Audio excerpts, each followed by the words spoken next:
suara offline depannya ada orang offline gitu.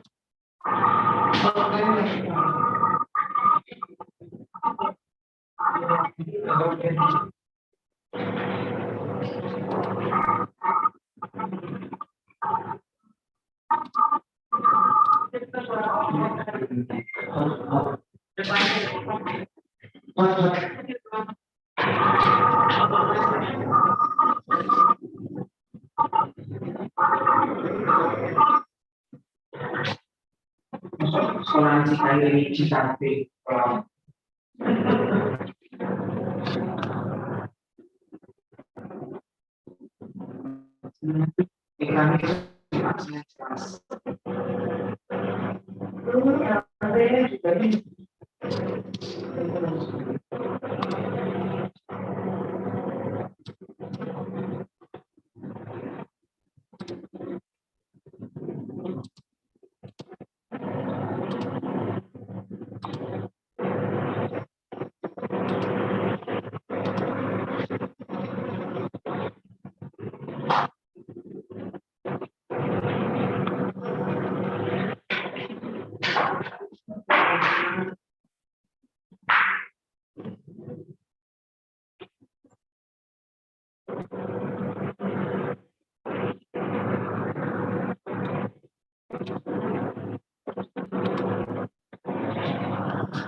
Ada lagi? Oh, yang lebih dekat.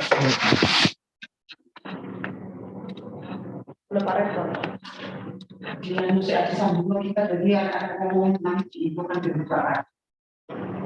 Iya, kira miliknya tuh. Oke,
Thank you.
the Republic of Indonesia in this Flores Ballroom, Borobudur Hotel, Jakarta, Distinguished as well Acting as Governor on of the online. DKI Jakarta, the Honorable Distinguished Coordinating His Minister of Excellencies Maritime and Ambassadors Investment and of the distinguished Republic of defense Indonesia, attaches of friendly countries, Governor of the National Distinguished Resilience Lemhanas Institute of RI the Republic of officials, Indonesia, Lemhanas RI, speakers and moderators of the Distinguished Republic of Acting Indonesia, Governor of Flores DKI Ballroom, Jakarta, Borobudur Hotel, Jakarta, Distinguished as well as Acting Excellencies Governor Ambassadors, in the Flores distinguished Ballroom, defense Distinguished attaches Minister of of friendly Maritime and countries, Investment and of the distinguished Republic of defense Indonesia, attaches of of friendly distinguished guests, countries, ladies and Governor gentlemen. of the National Let us start the Resilience event Institute by of the singing Republic the of national Indonesia, anthem Lemhanas Indonesia RI, Raya. speakers and Kindly moderators of please the all Republic of governors Indonesia, of Flores Jakarta, Ballroom, Borobudur Hotel, Jakarta, as well as Excellencies Ambassadors, in the Flores distinguished Ballroom, defense Distinguished of Ambassadors, ambassadors, distinguished defense attaches of distinguished guests, ladies and Governor of the gentlemen. National Let us start the Resilience event by Institute of the singing the Republic of national Indonesia, anthem Indonesia Raya. Kindly please all governors of Jakarta, Borobudur Hotel, Jakarta, as well as Excellencies Ambassadors, distinguished defense attaches of ambassadors, distinguished defense attaches of distinguished guests, ladies and gentlemen. Let us start the event by singing the national anthem Indonesia Raya. Kindly please all governors of distinguished guests,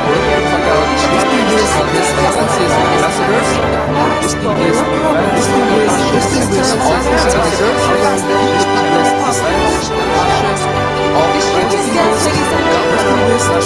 the event by singing the national anthem Indonesia Raya. Kindly please all governors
distinguished guests, ladies and gentlemen.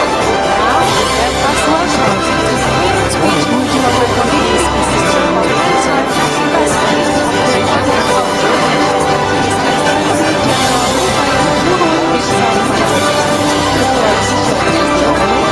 floor is yours.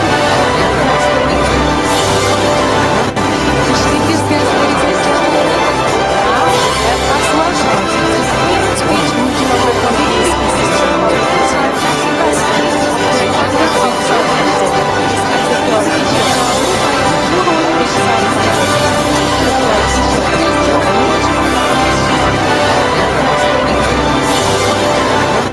Distinguished guests, ladies and gentlemen.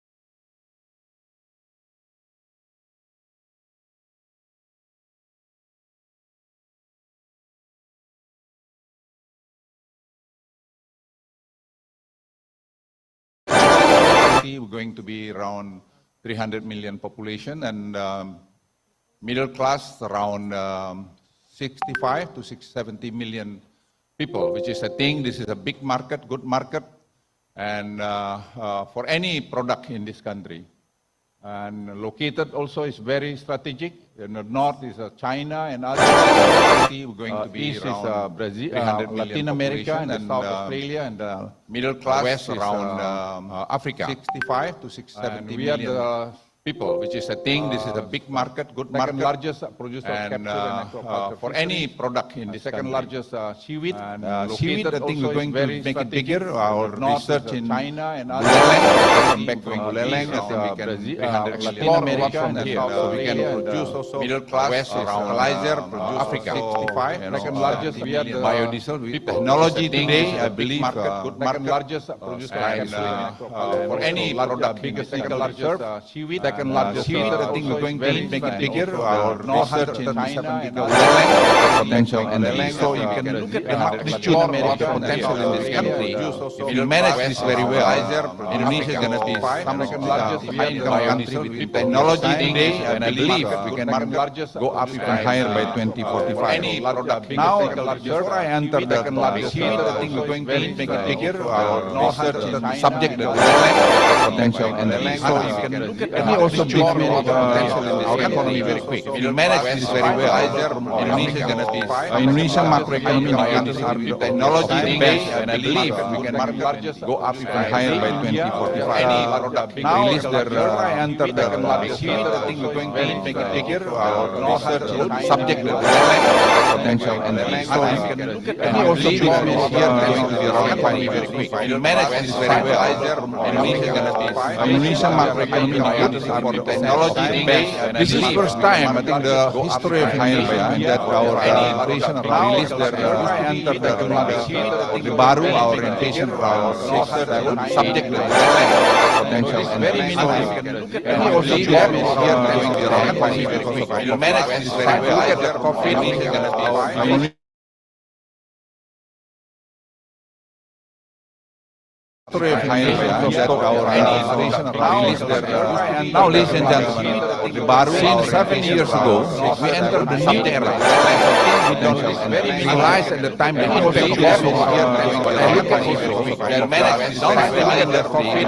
trigger something to create job opportunity and also others. This is that we start nickel revenue only 4 billion. Now, ladies and gentlemen, since 7 years ago, we entered the new era. We don't realize at the time the impact of trigger something to create job opportunity and also recycling material. We have already the industry. But this is one area that our revenue only 4 billion. Now, ladies and gentlemen, 5 years ago, we understand this one. Some people give comment they don't understand. The complexity of this, it is very, very huge. So people thought this is only, can be done by one person. No, cannot. That we have a nickel, we have bauxite, we have tin, we have copper, we have palm oil, we have everything.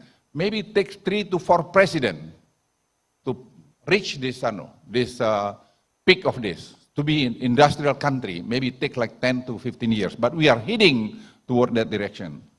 Now, Indonesia developing ecosystem. We are not talking industry, we are talking ecosystem. So that ecosystem that we built, we established collaboration with so many countries globally.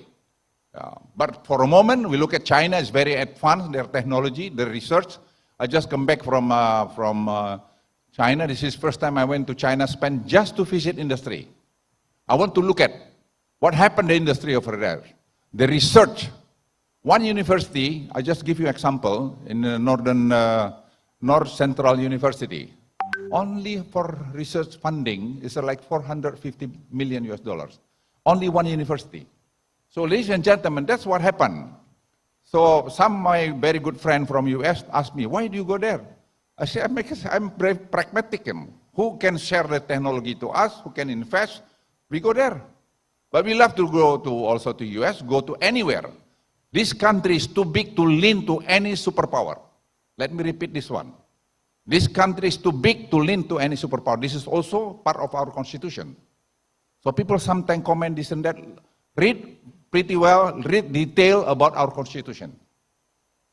And I keep telling my counterpart in any country, I said with a nice tone, Indonesia, don't touch about integrity of our territorial. Don't discuss about that, because we have to respect to the international law. So that's the basis of Indonesia. This is, I think, you look at this Indonesia Battery Corporation, we established with VII, with the Ford, we also with the Seattle and the Chinese. So everybody, Hyundai, we invite them to come over, LG, we invite to come over, because this country is an open country. Ladies and gentlemen, look at the industrial downstreaming further enhanced. Next slide. You can see this one. The last 36 months, consecutive months, our export surplus never happened again in our history. Never happened. If you look at this one, this is the data. Used to be our trade with China always deficit. Look at this, 2010, but the last 2 years, we are surplus. And China imposed anti-dumping toward Indonesia, 20% on iron and steel. What does it mean? It means we are more efficient in that area. The current account used to be negative. Look at the last 2 years, surplus. Some Indonesian also not aware about this. They thought this country, here and there. No, this country is not the perfect country, but we are heading toward the right direction. There are more downstream potential, other commodities. Next slide. Yeah, this one. If you look at this bauxite, ladies and gentlemen, we just had a meeting 2 days ago on Monday. Today, with one Chinese company. Been discussed this project, the aluminum project in Jawa Timur. They're going to build their industry. What happened? We have like 5.2 gigawatt excess capacity electricity in Jakarta, in Java Island. Because of the industry, no issue anymore, because only 1.2 gigawatt left, and then it's gone. Gonna be soon. What does it mean? 47 trillion rupiah, or equivalent to $3.5 billion we save. So, ladies and gentlemen, the management is very important. The way we do it has to be transparent. The way to do it, we have to be, digitalized. And same thing with the copper. Copper, we're going to have a smelter soon in Gresik, the inauguration, hopefully by early next year. And at the same time, next week, we're going to groundbreaking copper foil, this part of the lithium battery. So then all the downstreaming gonna be there. And this one, ladies and gentlemen, this is iron steel. You can see the downstreaming of iron steel. Now the government embraced digitalized to provide public service in order to increase efficiency in the government. Let's make it transparent, reliable, efficient, etc. So that's what happened. All the budget, procurement, government of Indonesia, like $130 billion per year, we put it all through digitalized. So this year, President already commit to 90% have to go through digitalized. What does it mean? Last year, we experienced $30 billion through digitalized. We can save like 20 to 27%. You can imagine, ladies and gentlemen, the impact of this toward our economy, efficiency, corruption, that's a lot. We can reduce a lot corruption because no more tender. You just go to the e-catalog, you look at the punch there, then you get this one. Simbara also, this is also for all the trading, we digitalize everything. So we're trying to do it gradually, hopefully by end next year, we can finish this one. So what does it mean? It means this country become a very efficient country. And national logistics system, all the seaport used to be like 25%, now 17%, but Singapore is still better than us than Malaysia. I think Malaysia and Singapore is like 14 or 12%. We are still 17%, but I believe within 2 years' time we can go down in that area. Now, let me enter the topics. Just give you the background. This country can play the very important role in the near future. Not only in the near future, even today. If you look at this one, the global risk scenario, the post-pandemic world still faces plenty of risk. This is politics, military, environmental, and economy. If you look at this, I think economy, This is what happened. Whether you like or not, the Ukraine war in Ukraine impact our economy very much because of energy, because of food, because of anything. And then environment. Environment also, we don't calculate this one very much. If you look at also the environment impact toward the global economy, it's a lot. Same thing over the political and military. If you look at military, what happened about the Taipei?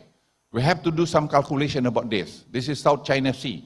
What's the impact toward the ASEAN countries? ASEAN countries here, I think, play a very vital role. And don't forget, Natuna is very near to Ando, very near to South China Sea. And I talked to my counterpart in China. I said, look, you raise issue 9 days line. I said, I'm afraid if you claim this 9 days line as a part of your issue, well, maybe you remember about Krakatau eruption and Tambora eruption.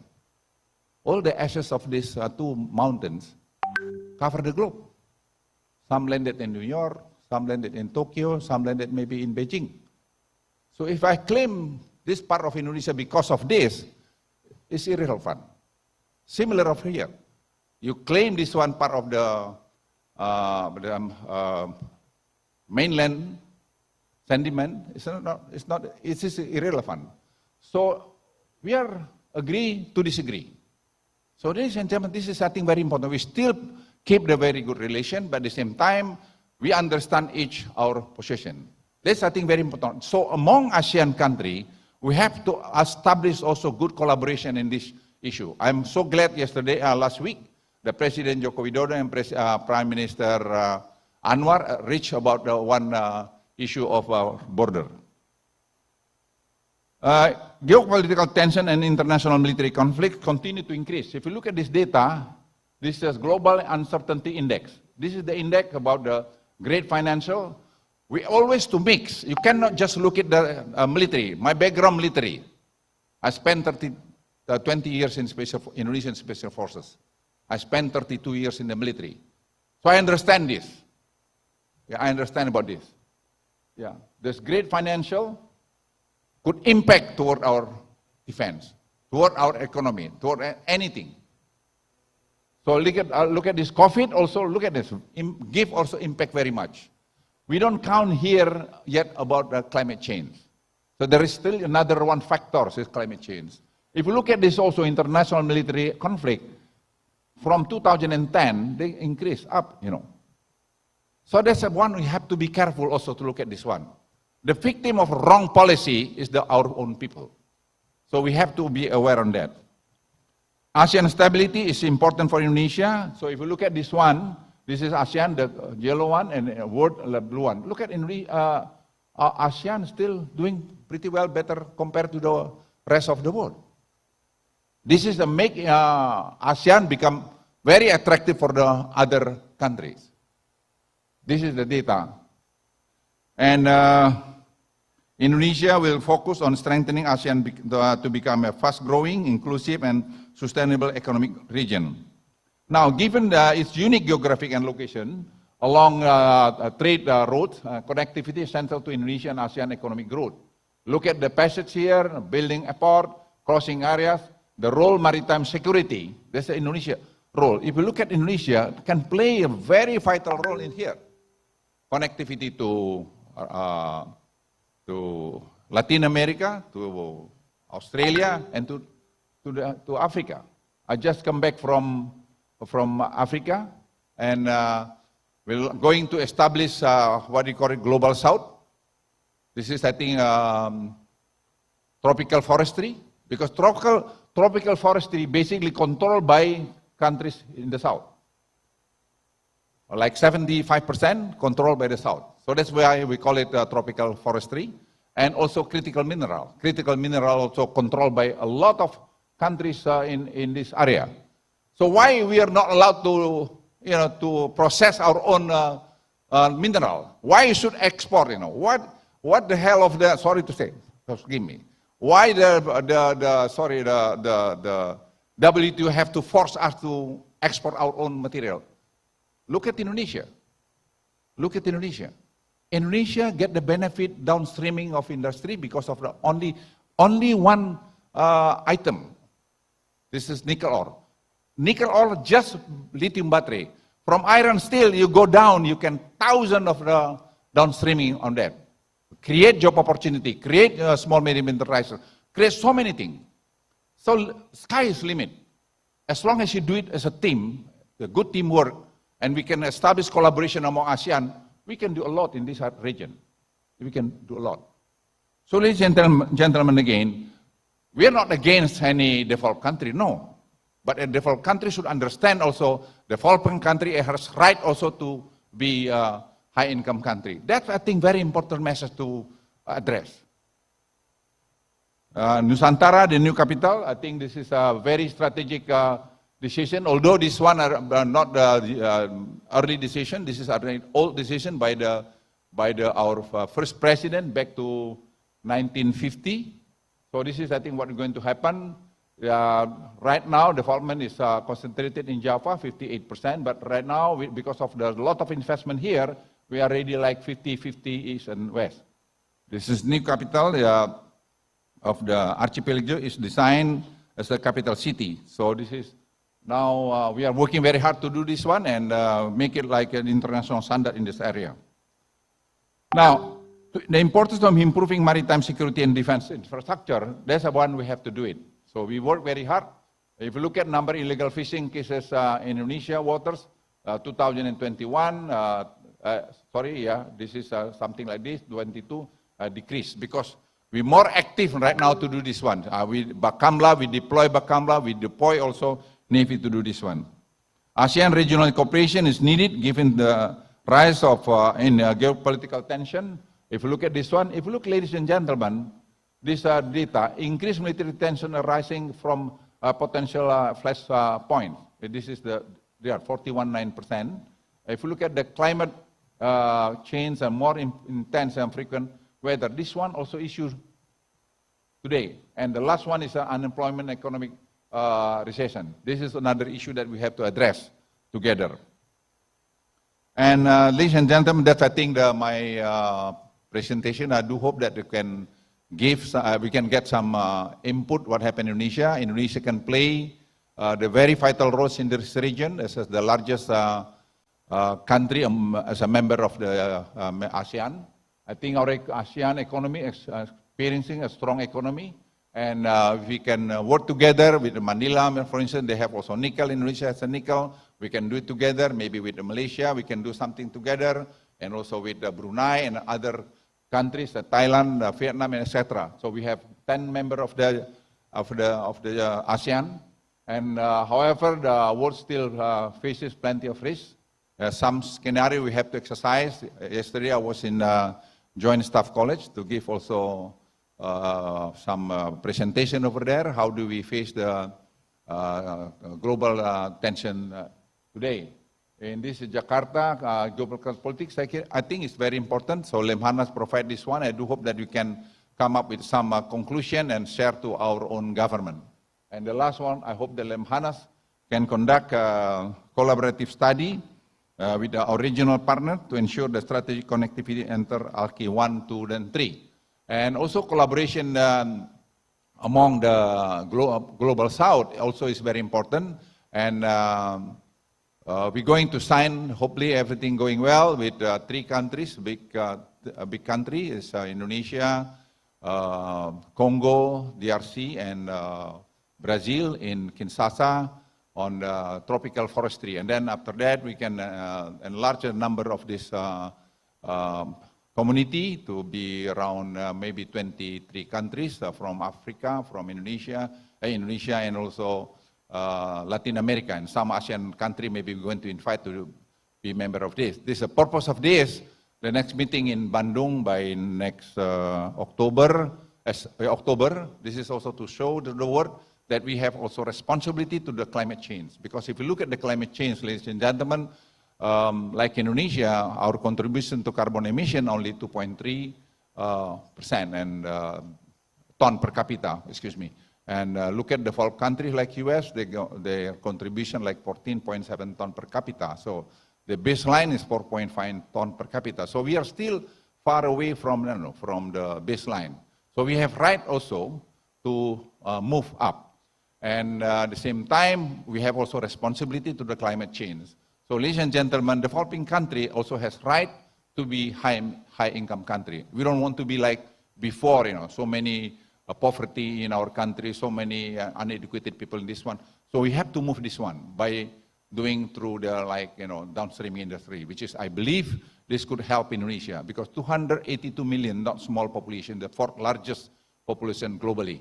So we have enough problem, we have enough territory, so we like to move very professional in the near future. Thank you very much.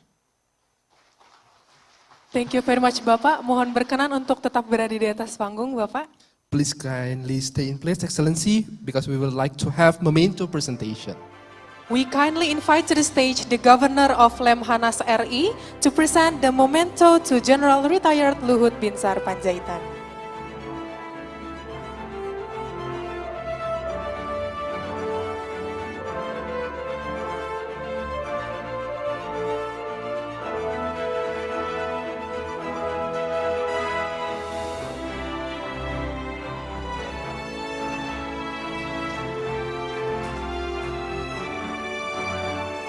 Next, we will be having photo session.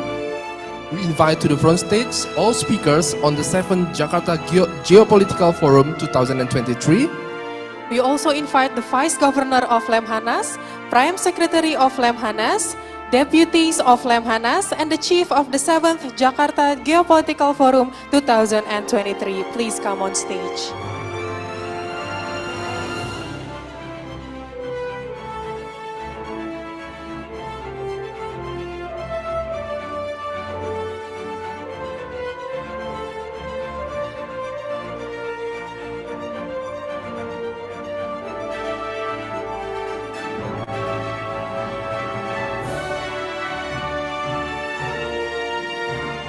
Okay, we will begin the group photo session.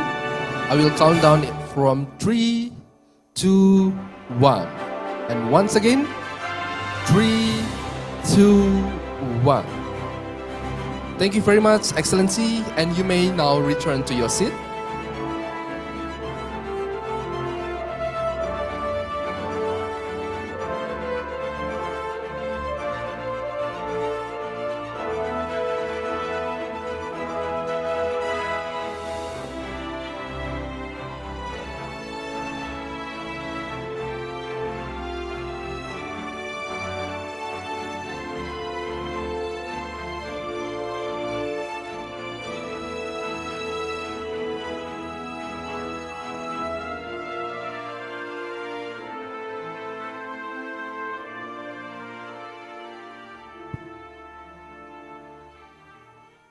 Ladies and gentlemen, before we begin our program for today, we will introduce Lemhanas RI to you all.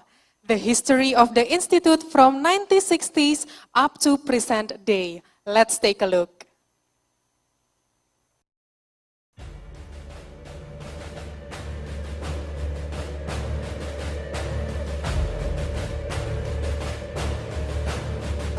From 1945 to the 1960s, Indonesia faced tough geopolitical challenge.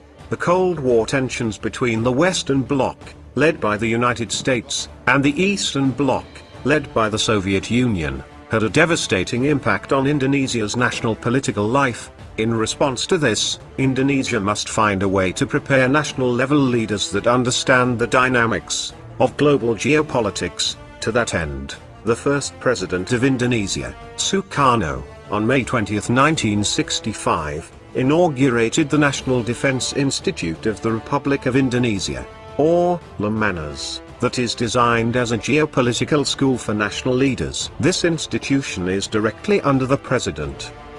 Lemhanas was once under the Minister of Defense and Security, and at other times, it's been under the Armed Forces Commander. Then, in 1994, Lemhanas was again under the Minister of Defense and Security, and changed its name to the National Resilience Institute of the Republic of Indonesia. After becoming a non-departmental government institution, responsible directly to the President, in 2006, Lemhanas carried out organizational restructuring and add a new function, the strengthening of national values function. To increase the effectiveness and efficiency of its role, Lemhanas carried out organizational revitalization and improvements, based on Presidential Regulation No. 98 year 2016. In carrying out its role, Lemhanas has a vision to be a high-quality and credible center of excellence in the field of national resilience, and to form a sovereign, independent, advanced Indonesia that has its personality, based on mutual cooperation. To implement this vision, Lemhanas carries out four main missions. Firstly, creating cadres and strengthening national-level leaders, based on gender mainstreaming, who can think comprehensively, integrally, holistically, integrative, and professionally. Leaders who have characters, morals, and ethics of nationalism, statesman characters, who have Indonesia's archipelago perspectives, and universal perspectives. Secondly, creating agents of change, and components of the nation based on gender mainstreaming, through strengthening national values, to increase and strengthen national insights, to build national character. Thirdly, to build conceptual and strategic studies on various national, regional, and international issues required by the President of Indonesia, to ensure the integrity and upholding the unitary state of the Republic of Indonesia. Fourthly, building a national resilience measurement system at the central and regional levels that support the integrative national resilience system. In carrying out its mission, Lemhanas organizes regular education programs, short education programs, and strengthening programs for local government leaders. This program is designed for national-level leaders, selected from senior officers of the Indonesian Armed Forces, National Police, as well as officials from across government ministries. Then, as a strategic studies institute, Lemhanas also conducts studies on various strategic issues at national, regional, and international levels, from ideology, politics, economy, socio-culture, defense and security, geography, natural resources, and demography, supported by the National Resilience Measurement Laboratory. In responding to the dynamics and challenges of national, regional, and global geopolitics, Lemhanas currently focuses on conducting studies on 5 strategic issues: consolidation of democracy, green economy, blue economy, digital transformation, the resilience of the new capital city of Nusantara. Furthermore, in carrying out the strengthening of national values function, Lemhanas held several activities, such as fostering and implementation of strengthening national values for various groups and components of the nation, training of trainers for educators, teachers, and coaches from various levels of education, nationality dialogue, harmonization, and strengthening of national values for speakers of provincial parliaments throughout Indonesia. To strengthen cooperation and exchange of information, Lemhanas frequently receives guests from domestic institutions and other countries, military or non-military officials. Besides that, Lemhanas education programs participants also conduct study visits within the countries or overseas, in the form of domestic and foreign strategic studies, and field studies on national strategic issues. To support its activity, Lemhanas are equipped with several supporting facilities, such as mosque, fitness center, sauna, lactation room, and health clinic. Those are the role of the National Resilience Institute of the Republic of Indonesia, in forming a sovereign, independent, and advanced Indonesia that has its personality based on mutual cooperation. Tunhana Dharma Mangluar.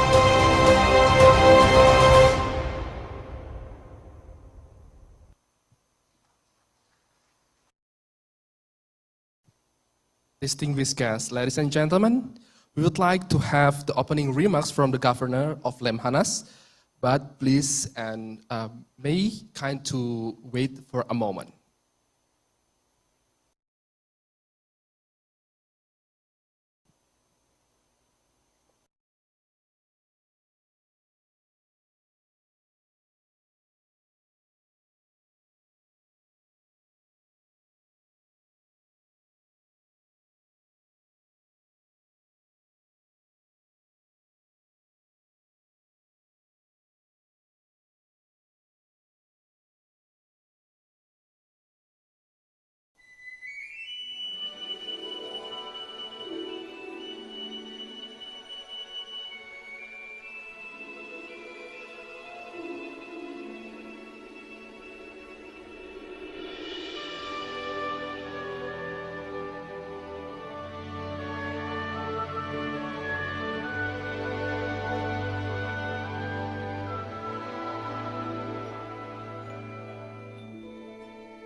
Ladies and gentlemen, to begin this forum, let us together listen to the opening remarks and the overview which will be presented by the Governor of the National Resilience Institute of the Republic of Indonesia, Mr. Andi Wijayanto.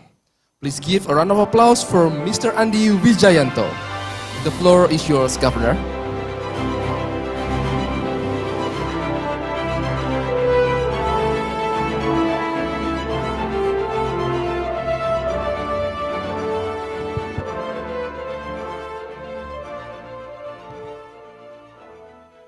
Distinguished guests, ladies and gentlemen, selamat pagi, good morning. As the Governor of Lemhanas, I welcome all of you to our 7th Jakarta Geopolitical Forum in 2023.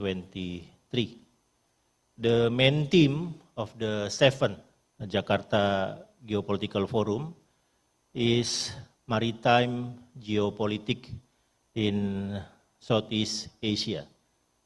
Our aim is to anticipate competition among countries in managing connectivity and global supply chains in our region.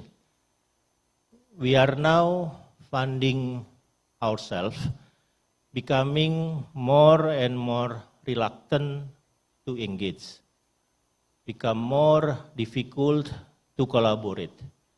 We are entering the era of disconnectivity. We are now prefer to use words like strategic autonomy, words like decoupling or de-risking. This undermining the necessity to create a sustainable global supply chain between regions. Once again, we fail to recognize that we are now actually already enter the era of complex interdependence. I studied international relations 30 years ago in 1990 at University of Indonesia. I study realist perspective that, for example, provide proposal on balance of power, hegemonic transition, alliance as a recipe to create regional or global stability. I study liberalism that offer the paradigm of democracy, of human rights, of global institutions such as United Nations, World Bank, IMF, or diplomatic regular meeting to enhance our prospect of peace and stability. I also study the leftist point of view on the problem of decolonialization, the problem of uneven distribution of global wealth, the problem of the competition, the exploitation from North and South. We have so many theories, so many proposals that can be used to create global peace. But yet, right now, we can see that global peace, global stability is very, very difficult to achieve. We are now see the conflict, the ongoing conflict between Russia and Ukraine, also the rising tension between US and China, and we, Indonesia, with other countries in Southeast Asia, in other countries in southern part of the hemisphere, suddenly forced to choose between the US bloc, the China bloc, or Russia bloc. So we have to find something. We have to find a kind of breakthrough. So we are not going to be trapped in this kind of strategic rivalry. I hope in this Jakarta Geopolitical Forum, we can come up with a very strategic and also operational solution that can be offered to our government to be implemented in strengthening our regional stability. I think for us in Lemhanas, we will focus on Geo-Maritime. We focus on the theme of Geo-Maritime since last year in our Geopolitical Forum 6, 2022. We realized that the basic problem in establishing maritime connectivity, maritime supply chain in Southeast Asia is the problem of maritime border.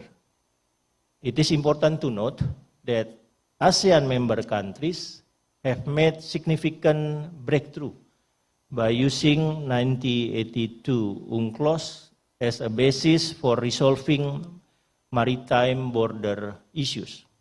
Indonesia has negotiated maritime border with Singapore, Malaysia, Vietnam, and now ongoing with Timor-Leste, and have successfully obtained a constructive joint solution to resolve maritime border between countries. And I believe that this pattern can serve as a model to solve maritime border issue in our region.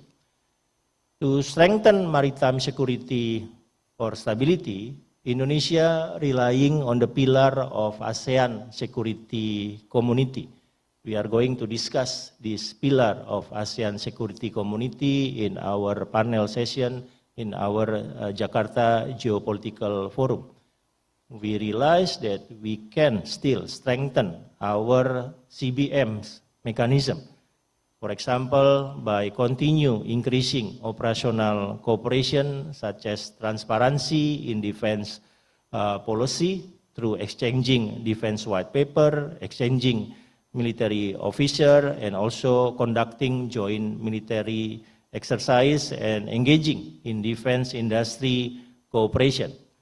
We must also strengthen defense diplomacy between countries by, for example, establishing hotline between Commander-in-Chief and Chief of Staff to ensure the availability of dedicated communication channel at all times. We can also initiate the development of maritime navigation security protocols to reduce naval maneuver that can cause misunderstanding between countries. We can also form a standby force to be deployed in joint disaster and relief operation between countries. Those are the pillars of ASEAN security community. We already discussed this since the establishment of ASEAN Regional Forum in 1994. And I believe these pillars are still relevant and can be strengthened to enhance our regional stability. And I think this is crucial to reduce our geopolitical risk to the increasing naval fleet present in the Indo-Pacific region. As Pak Luhut, our Menko Marves has mentioned, Indonesia tried to strengthen its position by proposing a new scheme of global connectivity, a new scheme of global supply chain. Indonesia is now in the process of moving its capital city from Jakarta to Nusantara. The new capital city of Nusantara is designed as a digital city that will become Indonesia hub point in connectivity and in the global supply chain. Nusantara will increase Indonesia geostrategic value by building new maritime connectivity points in Indonesia archipelagic sea lanes, ALKI 1, 2, and 3.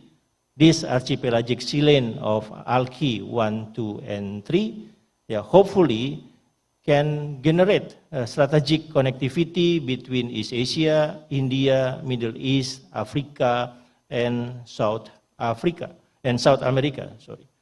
So Lemhanas proposed a collaborative study with our regional power, with our regional partner, to ensure that the strategic connectivity center at the ALKI 1, 2, and 3 can be integrated with the maritime supply chain that connect southern countries that will become major global player, already mentioned by Pak Luhut, such as Nigeria, South Africa, Kenya, Congo, Saudi Arabia, Uni Arab Emirates, India, Indonesia, Brazil, and Argentina.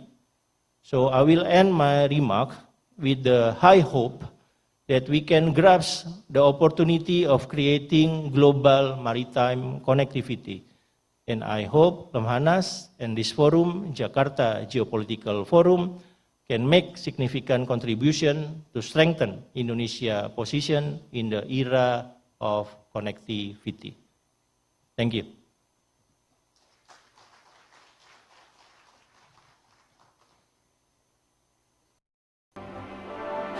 Thank you very much, Mr. Andi Wijayanto. Distinguished guests, ladies and gentlemen, before we have the plenary session 1, may we kindly invite you all to have a coffee break for 15 minutes. Coffee, tea, and snacks will be served in VIP rooms and also in the lobby of Flores Ballroom. We will see you back at 9:50, and we would like to have you back to this room 5 minutes earlier at 9:45. Thank you very much.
menginginkan adanya perluasan wilayah laut karena ada pergeseran batas maritim karena pembentukan pulau-pulau yang artifisial.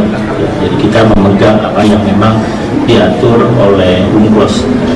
Kita sudah menyelesaikan laut kita dengan Singapura, Malaysia, Vietnam, sedang melakukan perundingan dengan Timor Leste. Nanti mungkin setelah 1 Juli ketika Perdana Menteri baru Sarana dilantik di Timor Leste, kita bisa memulai kembali perundingan batas laut untuk Timor Leste-nya. Yang saya pahami dari aturan yang dikeluarkan tersebut, itu yang paling utama ditujukan untuk mengatasi masalah sedimentasi di memang alur pelayaran kita. Ya, kalau secara global berdasarkan UNCLOS 82, kita itu harus bertanggung jawab memastikan adanya keselamatan dan kebebasan navigasi di ALKI 1, 2, dan 3. Ya, sehingga kita harus memastikan ya memang kedalamannya di alki-alki tersebut sesuai dengan standar global. Ya, pasti ada masalah sedimentasi di alki pada saat itu digunakan bertahun-tahun untuk pelayaran. Kalau pada saat nanti kita fokus saja untuk mengatasi sedimentasi di alur laut kepulauan kita, itu sesuai dengan mandatnya UNCLOS untuk memastikan ada keselamatan navigasi, sementara kita kemudian bisa punya side product ya, berupa pasir laut yang bisa digunakan paling utama untuk kebutuhan dalam negeri, paling utama. Dan dalam aturan tersebut baru boleh diekspor kalau memang kebutuhan dalam negerinya sudah tercukupi. Dan sekarang saya merasa di Kementerian KKP ya, masih dihitung ya, berapa kubik yang kita butuhkan untuk pembangunan infrastruktur terutama pelabuhan di dalam negeri. Apakah ada ekses, ada surplus dari proses pendalaman alur laut tersebut. Tapi yang kita fokuskan dalam aturan tersebut adalah alur laut, keselamatan navigasi global, terutama di ALKI 1, 2, 3 yang sangat-sangat panjang, lalu sedimentasinya kita atasi, hasilnya, side produknya digunakan terutama untuk kebutuhan dalam negeri.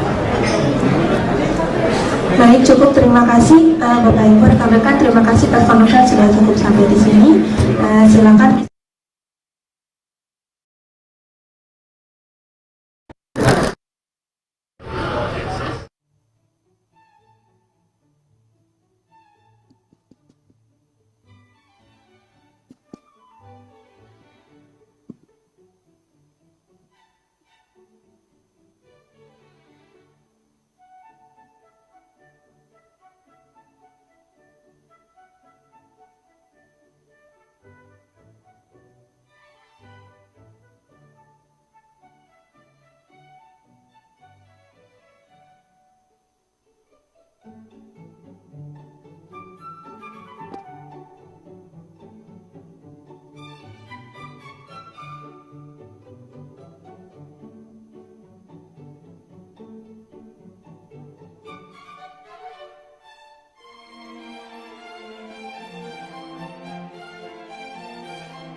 Once again, ladies and gentlemen, we kindly invite you back to the ballroom because we will begin the session shortly.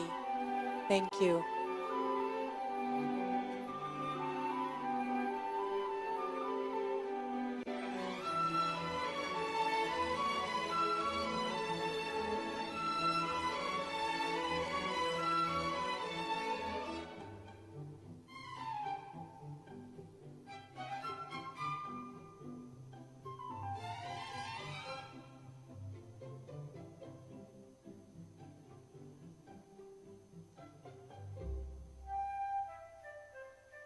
And also for the audiences who are already in the ballroom, we kindly invite you to please be seated because we will begin shortly. Thank you.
Ladies and gentlemen, welcome back to the 7th Jakarta Geopolitical Forum 2023, ASEAN's Future, addressing the region's Geo-Maritime reefs.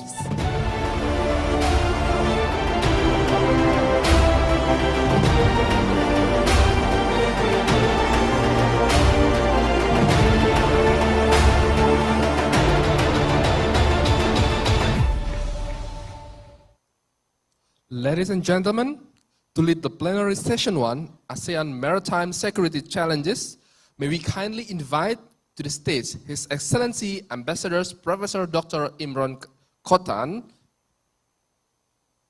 former Indonesian Ambassador for Australia from 2003 until 2005, and China from 2010 until 2013. The time and place is yours, Excellency.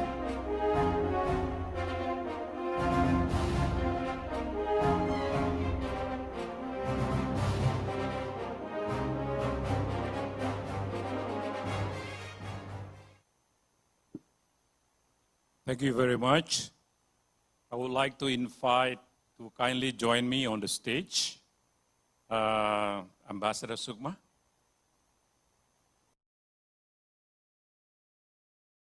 And Datuk Nizam, as well as Captain Nipat.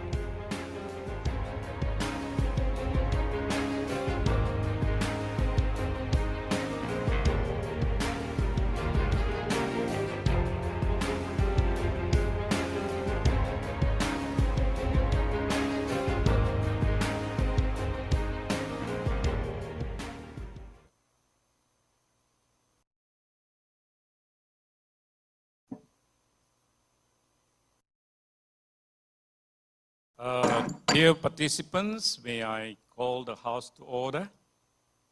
We are very glad to have three distinguished speakers in our midst, and we hope that we are going to discuss lively, and I encourage you to join the discussions after the three gentlemen present their cases.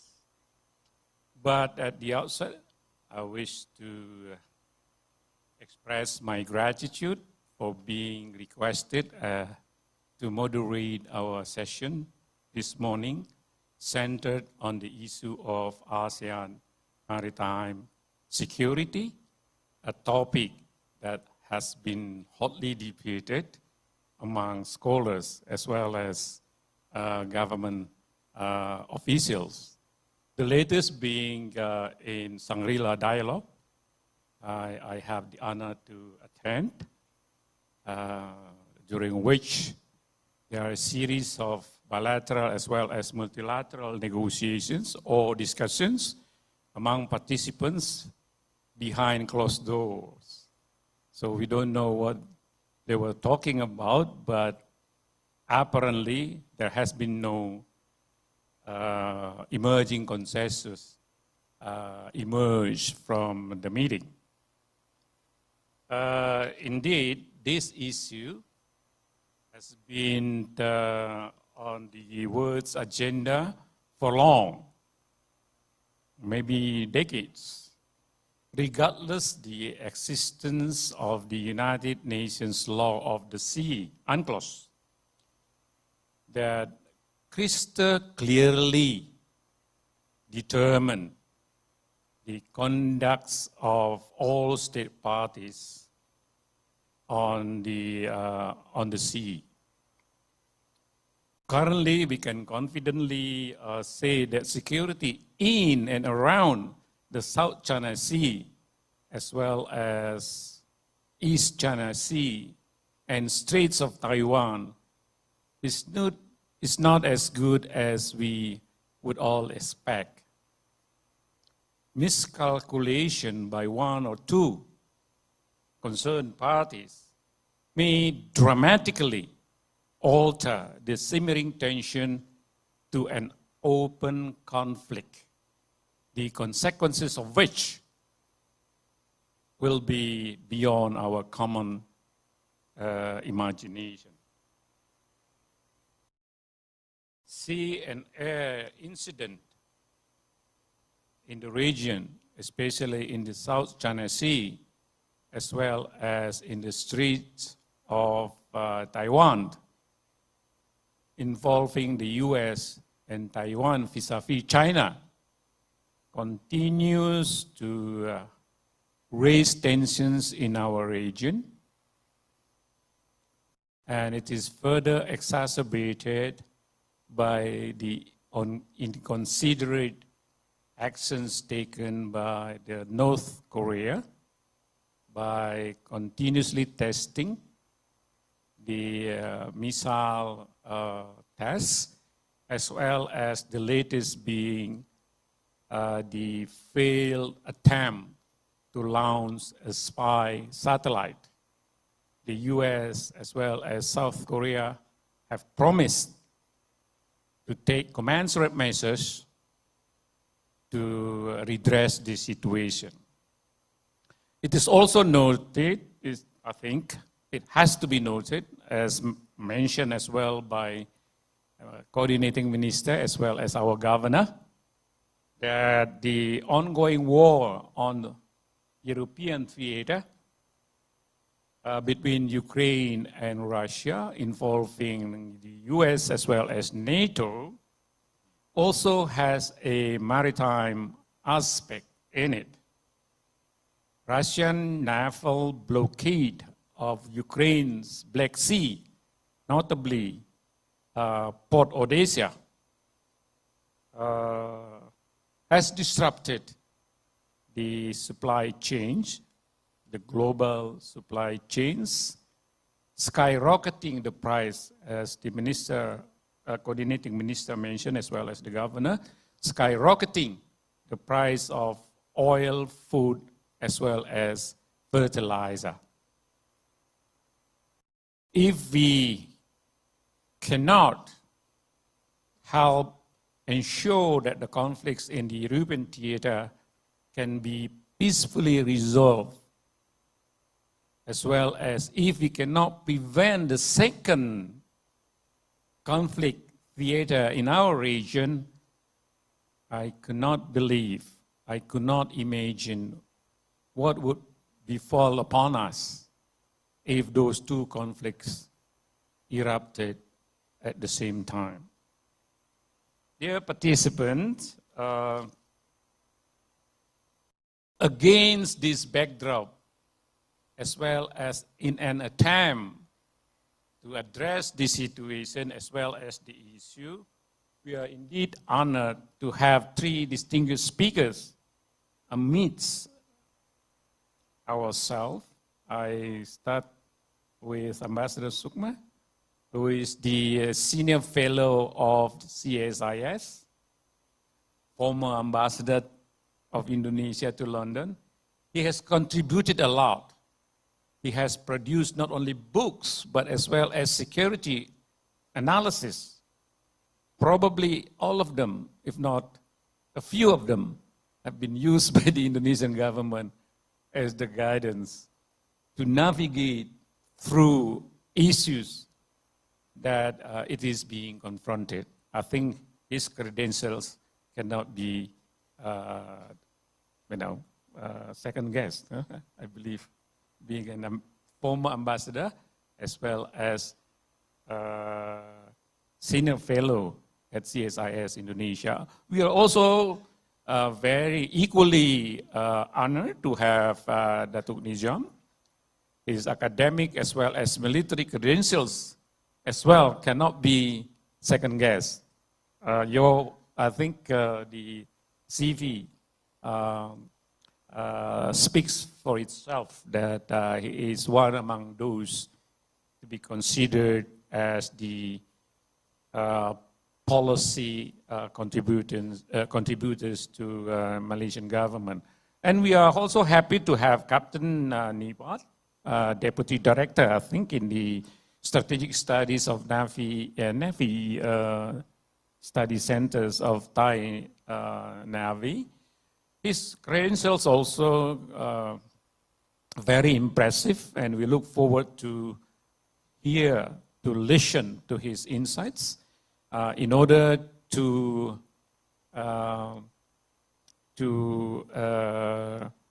heed the call of the governor as well as the senior coordinating minister on how best ASEAN countries can contribute to the world by stabilizing our region, because our region is one among those economic growth engines of the world, being united in ASEAN countries.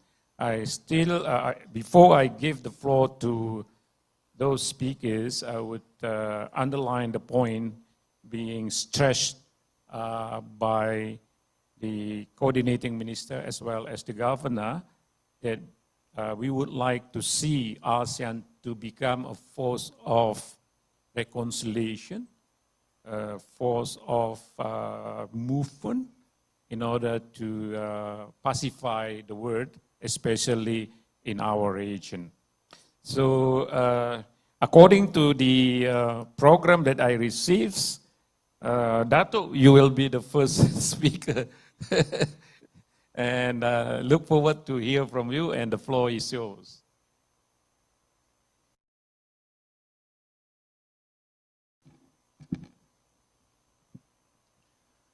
Bismillahirrahmanirrahim. Assalamualaikum warahmatullahi wabarakatuh.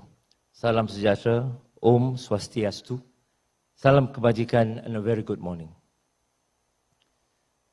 The esteemed moderator, His Excellency Professor Dr. Imran Cotton, Your Excellencies, the organizers of this forum, Lemhanas, luar biasa. My fellow panelists, His Excellency Dr. Rizal Sukma, Captain Don Tipnat from Royal Thai Navy, ladies and gentlemen, in this august occasion at Borobudur Hotel. Indeed, it is my honor and privilege to be invited to Lemhanas to be one of the presenters representing National Resilience College, Malaysia, in this 7th Jakarta Geopolitical Forum ASEAN Future addressing this region, Geo-Maritime Reef. And I express my humble gratitude. Thank you. Topic that been given to me is rather challenging, which is ASEAN Maritime Security Challenges. The challenges is not just about the topic itself, but because it is wide and cross many spectrum, but also the time given to deliver, and also the challenges posed to ASEAN in facing and mitigating those complexity at hand. My point of view may be different, as I am not a diplomat, not a scholar, just a plain military who understood what is duty, honor, and sacrifice, the view of a practitioner. In the next 20 minutes or so, I will make an attempt to present to you on the topic that I will begin with the short video clip.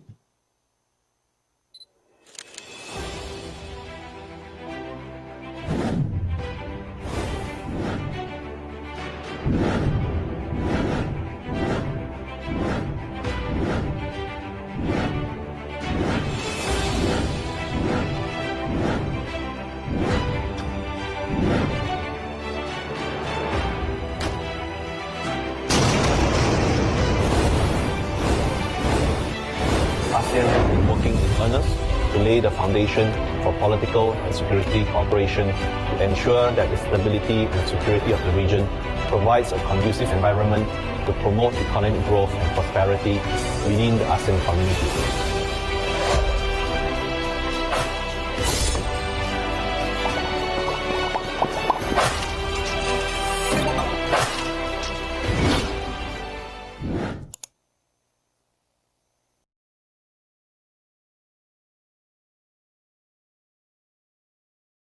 I will brief the scope of my presentation as follows. I will brief the brief history and concept of ASEAN, as everyone in this hall are well aware and know about ASEAN even better than I do.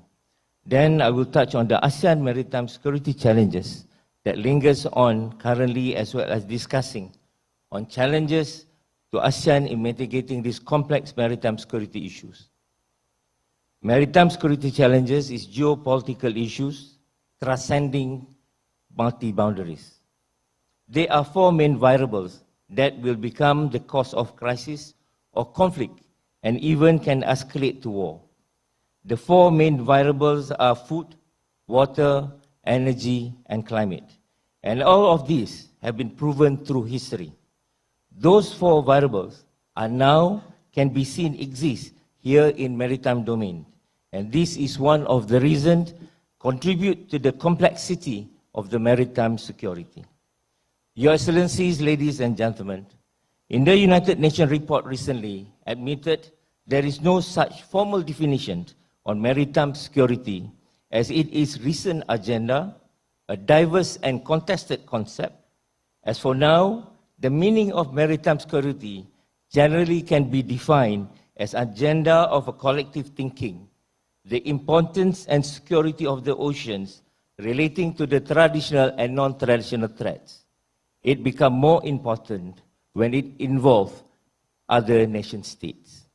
The United Nations further identify maritime security threat as the following: piracy and armed robbery, terrorist act involving shipping, offshore installation and other maritime interests, illicit trafficking in arms, weapon of mass destruction, illicit trafficking in narcotic and psychotropic substances, smuggling and trafficking of persons by sea, illegal, unreported and unregulated fishing, intentional and unlawful damage to marine environment, and territorial dispute. ASEAN maritime area is becoming the fulcrum of the great power competition, and ASEAN only left with one choice, that is to stand united as one entity. Its deep water have replaced the European heartland as the fault line of geopolitical tension.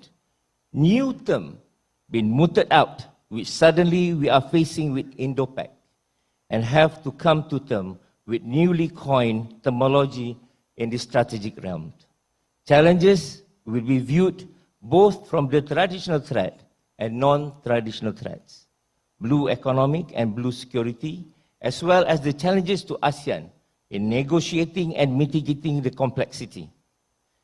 The maritime security deemed as complex, diverse, and contested as it eludes into the uncharted frontier of grey areas of overlapping territorial dispute, safety of navigation, maritime conservation, naval strategy, as well as different interpretations and vested interests.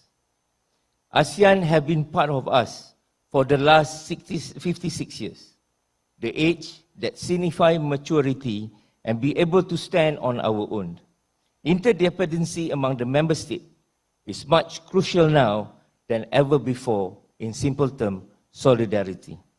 This is significant when the geopolitics of the region becoming the focal point as well as intersection of influence and encirclement. This is the region that understood the meaning of colonialism since centuries ago and detests the feeling of being owned by others. We understood freedom in true sense, but nevertheless, since the New World Order, we have been presented with the new form of colonialism, which is economic. We have been threatened by the hunger to conquest from the rivalry of major power in our region, even encroaching into our own waters. We inherit from our colonial masters the uncertainties of certain boundaries that create territorial dispute among us and with other states, while the non-state actor taking advantage and threatening our own sea lane of communication among many others. Your Excellencies, ladies and gentlemen, the founding members of ASEAN consist of Malaysia, Indonesia, Thailand, Singapore, and Philippines. The main principle is non-interference, the ASEAN way. And today, ASEAN have grown into 10 strong members and soon will be 11th with Timor-Leste as a new member state. ASEAN believe in binding together in friendship and cooperation. Under the ASEAN, there are a handful of organizations and mechanisms set up to ensure that ASEAN will continue to promote peace and stability in the region. ARF and ADMM, just to name a few. ZOFAN, or Zone of Peace, Freedom and Neutrality, have been the main thrust since 1971 and will remain the key principle for ASEAN.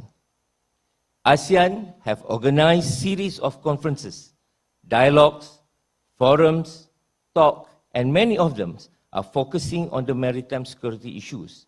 But until now, ASEAN, either through ADMM or any mechanism, have yet to issue a formal definition on standing on maritime security.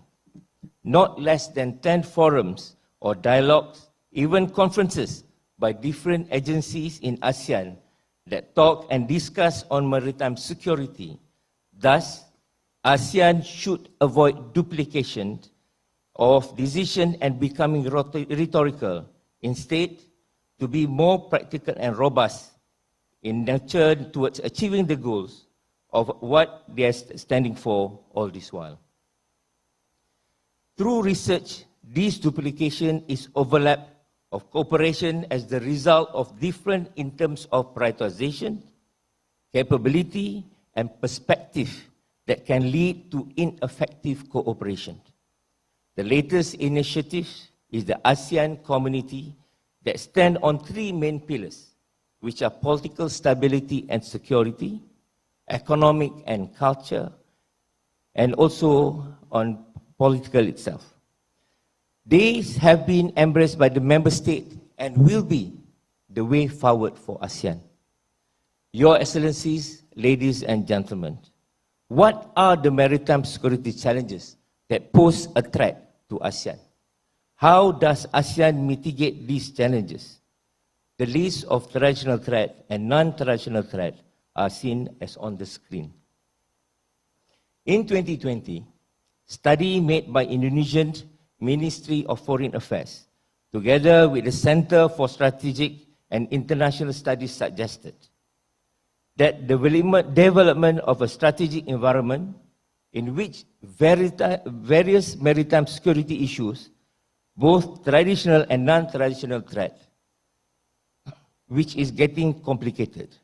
Unresolved border issues continue to be the foremost concern of regional countries. Thus, the question that pertinent now is the traditional threat remain imminent. To me, as military professional and a strategist and advocate for peace, the answer is yes. We are witnessing around the globe, the states are equipping themselves with latest toys that can match or provide an answer to their threat perception and satisfy their national security in order to uphold their national interests. In this region, the effort of confidence building measures, or CBM, have been proven effectively. But thus far, what about the non-traditional threats? These threats are becoming alarming and more increasing and pose more complex in nature as it happening at regular basis. The complexity comes from enforcing the rules and regulations, bilateral agreement, monitoring, and effective action plan. The list that was on the screen earlier is self-explanatory in describing and imagining the complexity in mitigating these issues.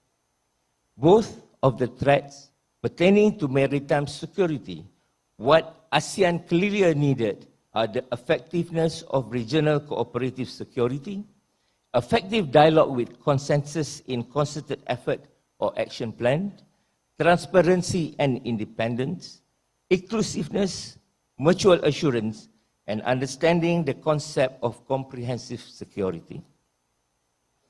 This is crucial as maritime security is the main agenda and will remain for the years to come.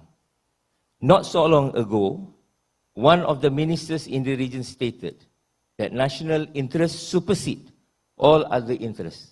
And to me, he is not wrong.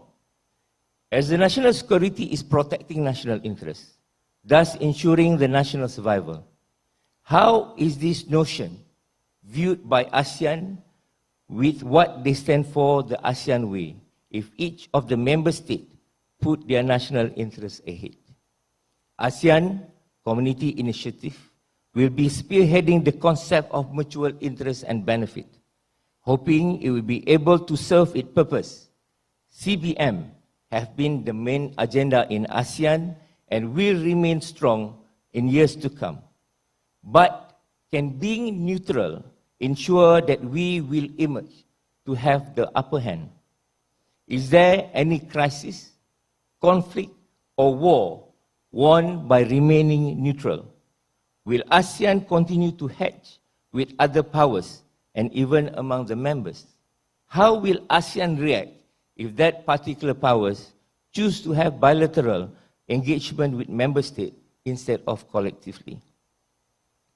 Australia is championing the blue security, and China is pursuing what they call global security initiatives.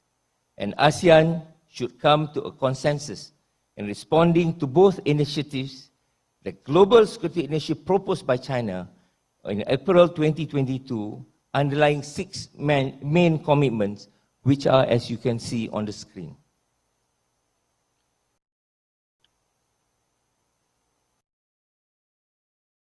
While the blue security emphasizes on 3 pillars, which are order, law, and power, as well as its vision for Australia and Southeast Asia to develop a joint agenda for maritime security. Dr. Mati Natalagawa, Indonesia's former foreign minister, once said, "There is an arch of instability all around the region, from a potential rivalry between China and India for access in the ocean to nuclear weapons on the Korean Peninsula and competition between US, China, Australia, and New Zealand for influence among Pacific Island countries. What perhaps new is the extremely deep sense of distrust that is now fueling and driving division among countries. These further indicate the multi-spectrum complexity of the maritime security that transcend across ASEAN borders. The other challenges that face ASEAN is the probability of ASEAN to reach a collective and consensus decision when and if these maritime security issues sharpened or increase in coming years. The what-if scenario should be the best strategic assessment in anticipating the future path for ASEAN. Let us ask ourselves the following questions. Will the ASEAN way be able to stand the test of time? Will ASEAN be engaging a serious and direct dialogue with China and the United States? Will ASEAN opt to join a pact or alliance with the Western allies? What if China chooses to continue to engage separately with the ASEAN member state with different solutions for each member? What if there are incidents or skirmishes in the hotspot between China and one of the member states?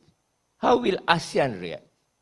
What if the AUKUS and the Quad supersede ASEAN relevancy in this region by becoming more active players? Why NATO planning to open the office in Japan? And what interest of NATO to be in this region? What if the Western powers continue pressuring ASEAN to take side? Will ASEAN fall into the two-sided trap? What will happen to ASEAN when the United States and China rivalry mounting and our maritime area flooded with naval fleets? These questions that I pose and many more in your head have no direct answers to it, and as we can only assume on the strategic impact and assessment and anticipate the course of action. This question is the clear indication of the complexity of maritime security and the challenges that ASEAN is facing. Your Excellencies, ladies and gentlemen, within the time allocated to me, I made an attempt discussing on ASEAN, maritime security challenges, even dwell on challenges to ASEAN in mitigating these maritime security challenges, as well as poses some point to ponder by us today in understanding the complexity and uniqueness that face ASEAN in moving forward. ASEAN need to be consistent in pursuing their agenda no matter which member state hold the chairmanship. Maritime security will remain vital focus point for years to come, may it be traditional or non-traditional threats. ASEAN may need to look into the availability of the hard law that can bind us together more effectively. We have to admit to reality, no matter how bitter it is, that we are in the environment that are volatility, uncertainty, complexity, and ambiguity, or VUCA. Thus, the way forward for ASEAN will be more cautious, yet robust, resilient, and steadfast as one entity to overcome VUCA. ASEAN have to look into worst possible scenario and best possible scenario as we are living in the world of uncertainties and may be prepared with the question of what if. The answer may not be as what they prefer it to be, but it will open up the mechanism to venture into the new frontier. ASEAN member states must be strong enough to withstand pressure internally and external as well. ASEAN need to find their own secret ingredients to move forward as one, overcome differences and sensitivity. An outsider can only suggesting so much as they did not have the 56 years that ASEAN building themselves to be one voice, one ASEAN community. Allow me again expressing my gratitude to Lemhanas for organizing such amazing event and inviting me from National Resilient College Malaysia to participate, To the Excellencies, ladies and gentlemen, thank you, Matur Nuwun. General, thank you so much, and Matur Nuwun as well from our side. I don't want to reinterpret what you have presented to us, but I think you have touched upon all salient points that we need to know about the intricacies of ASEAN's maritime security challenges. But if I may, I would like to underline 1 or 2 points. Number one, you are concerned about unilateral approach being taken by China in addressing the situation. I think Indonesia is also with you in that regard. And number two, you are also concerned about the intrusion of foreign power. I don't want to mention names. In our waters, I think Indonesia also has similar concern. And of course, you also mentioned that ASEAN is a force of amity and cooperation. Why is it so? Because we declared back in 1976, the TAC, Treaty of Amity and Cooperation. Indeed, ASEAN is a force of cooperation, amity, and as well as our governor rightly mentioned, is a force of connectivity. We try to avoid any conflicts using what you refer to as ASEAN way. I thank you very much for your insights, and may I now call upon Captain Nippon to present his case, please.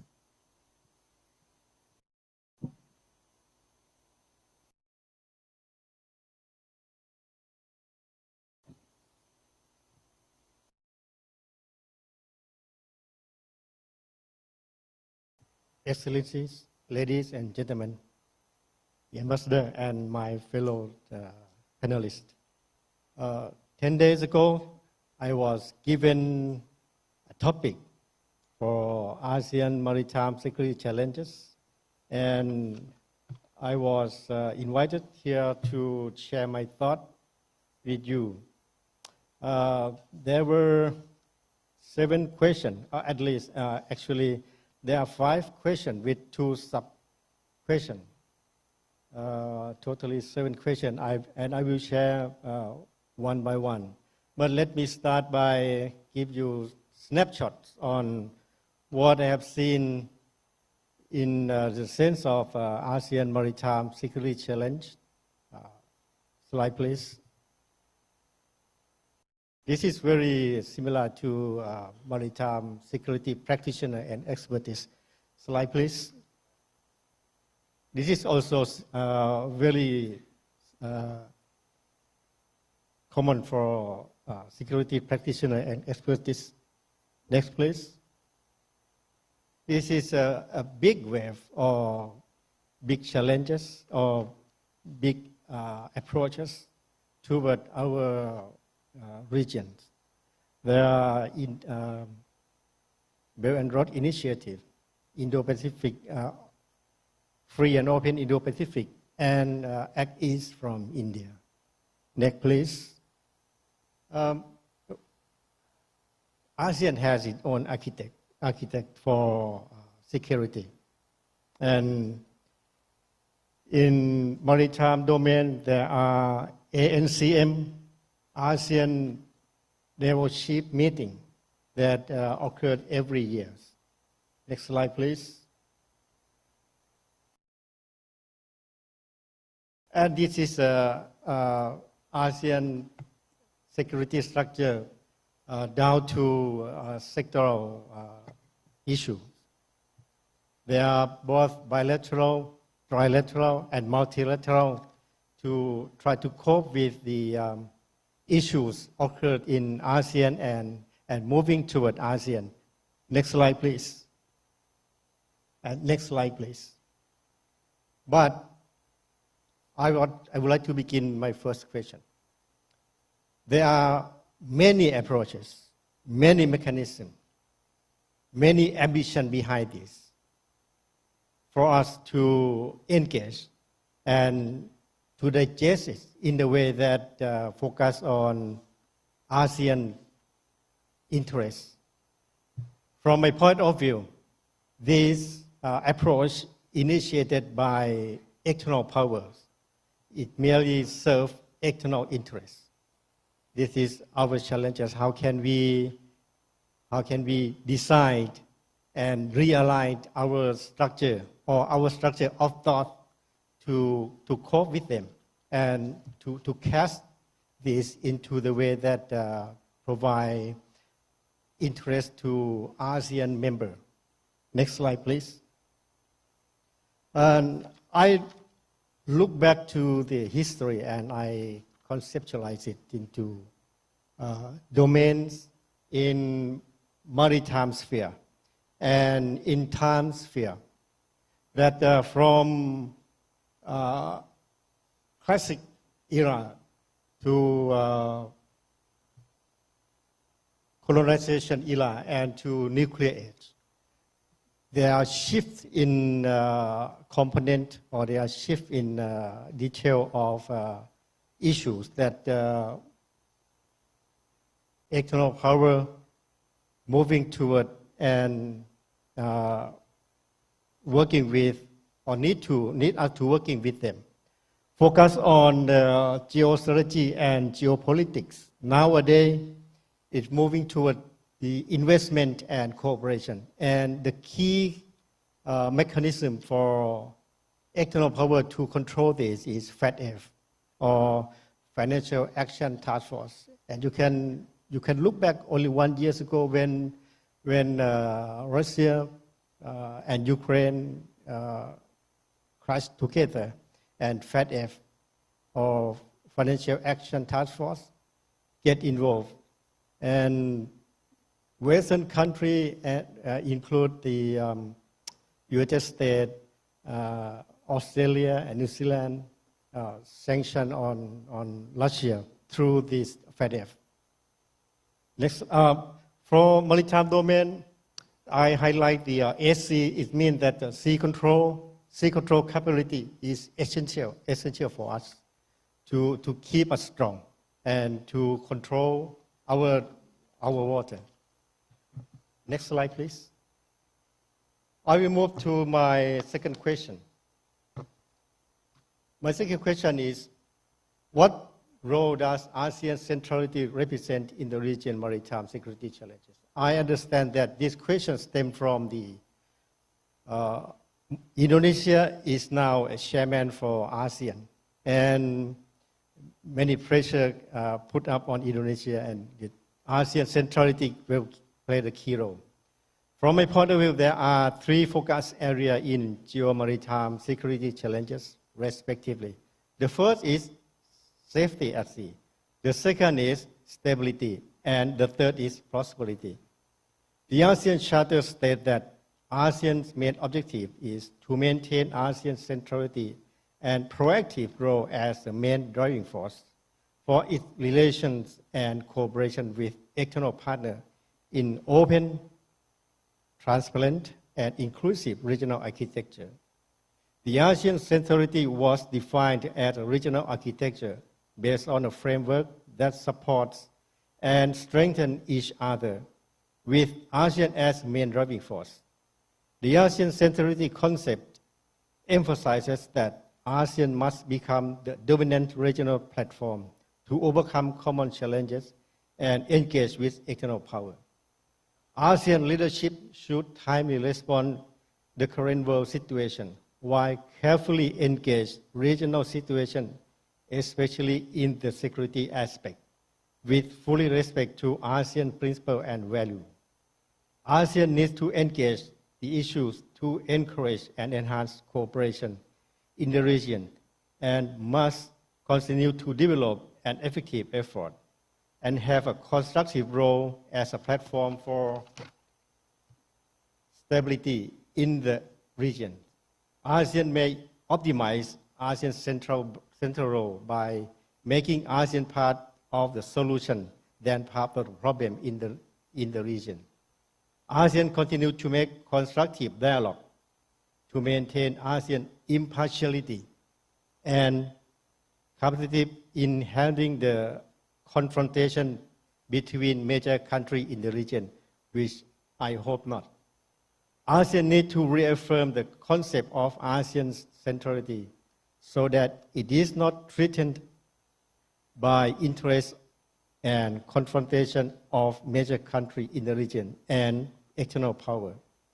The strengthening of ASEAN centrality is required condition so that ASEAN continues to maintain its identity as guardian of safety and stability of its member countries.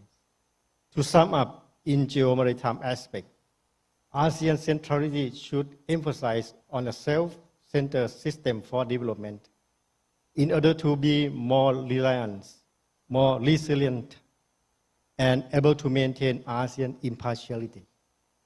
Then to the next question, how can ASEAN strengthen its role and contribute to tackle the challenges? Given that good law and order at sea is foundation for beneficial and profitable activities, also known as prosperity, as shown on the screen, ASEAN may prioritize safety, stability, and prosperity in their respective policy-making process. On the other hand, ASEAN may promote common law enforcement views and effort to ensure better safety and stability in respective national waters. Having had effective safety and stability, the prosperity for ASEAN members and partners is logical indicator for existence of optimum freedom in respective national waters. At the present, there are existing grounds for constructive engagement in ASEAN and nearby regions.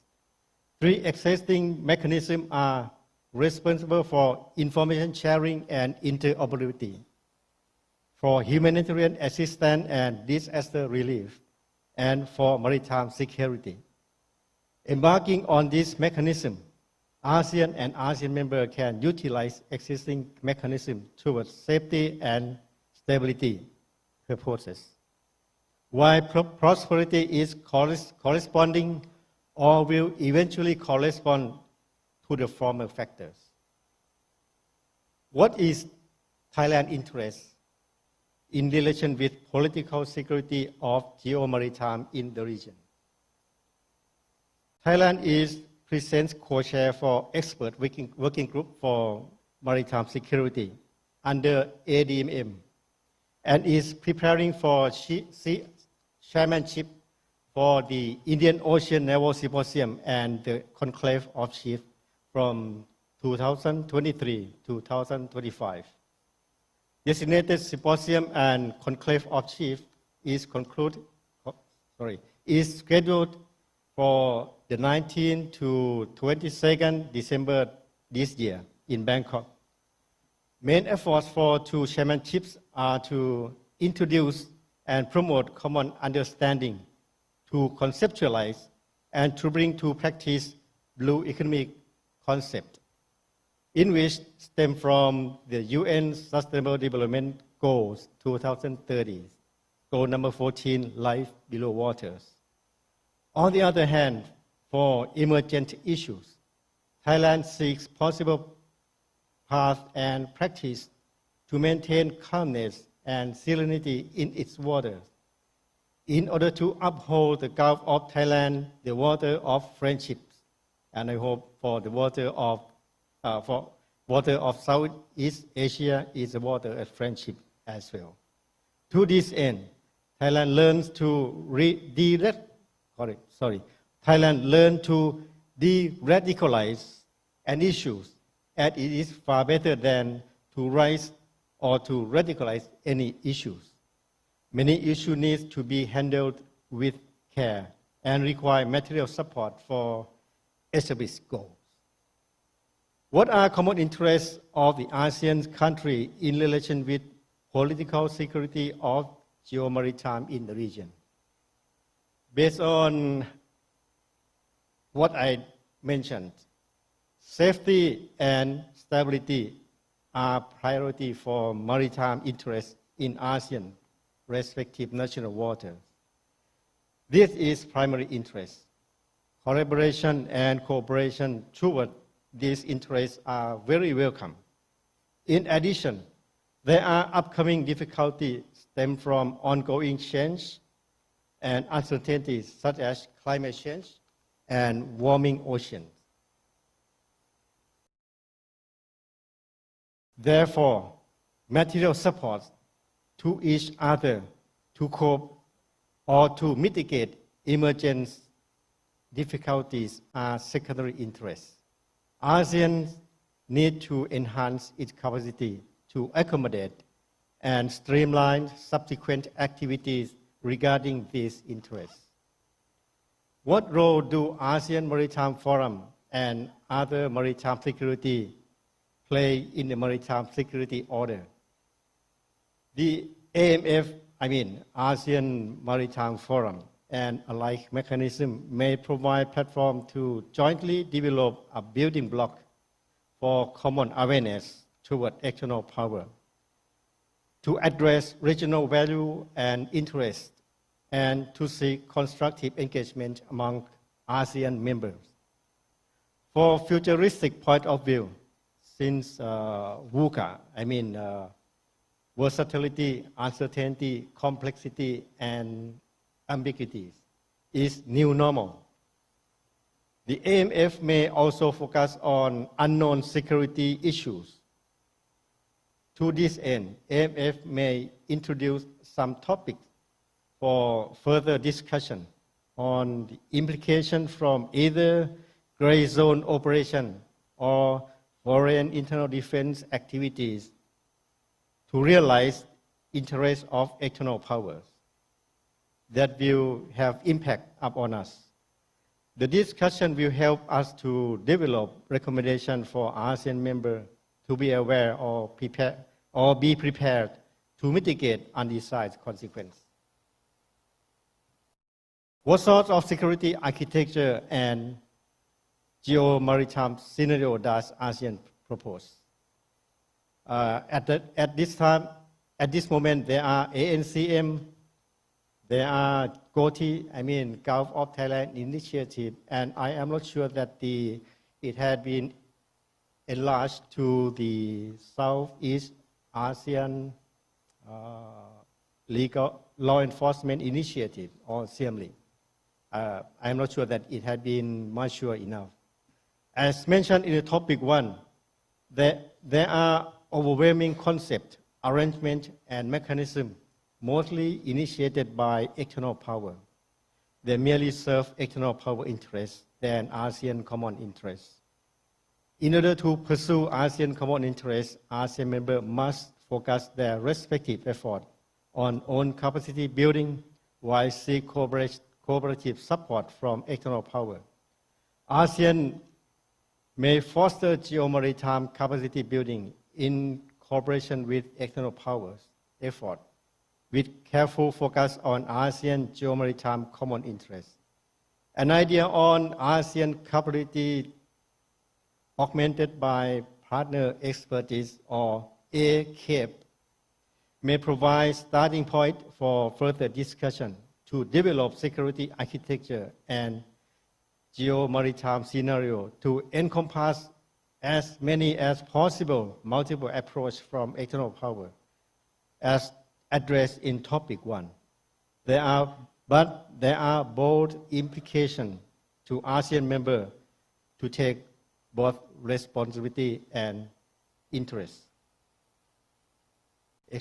Excellencies, ladies and gentlemen, I would like to conclude my thought. First, we are overwhelmed by external approach. Second, we are tested to emphasize on self-centered system for development in order to be more reliant and more resilient to maintain ASEAN impartiality. Third, we are to realize and prioritize safety and stability at sea, while prosperity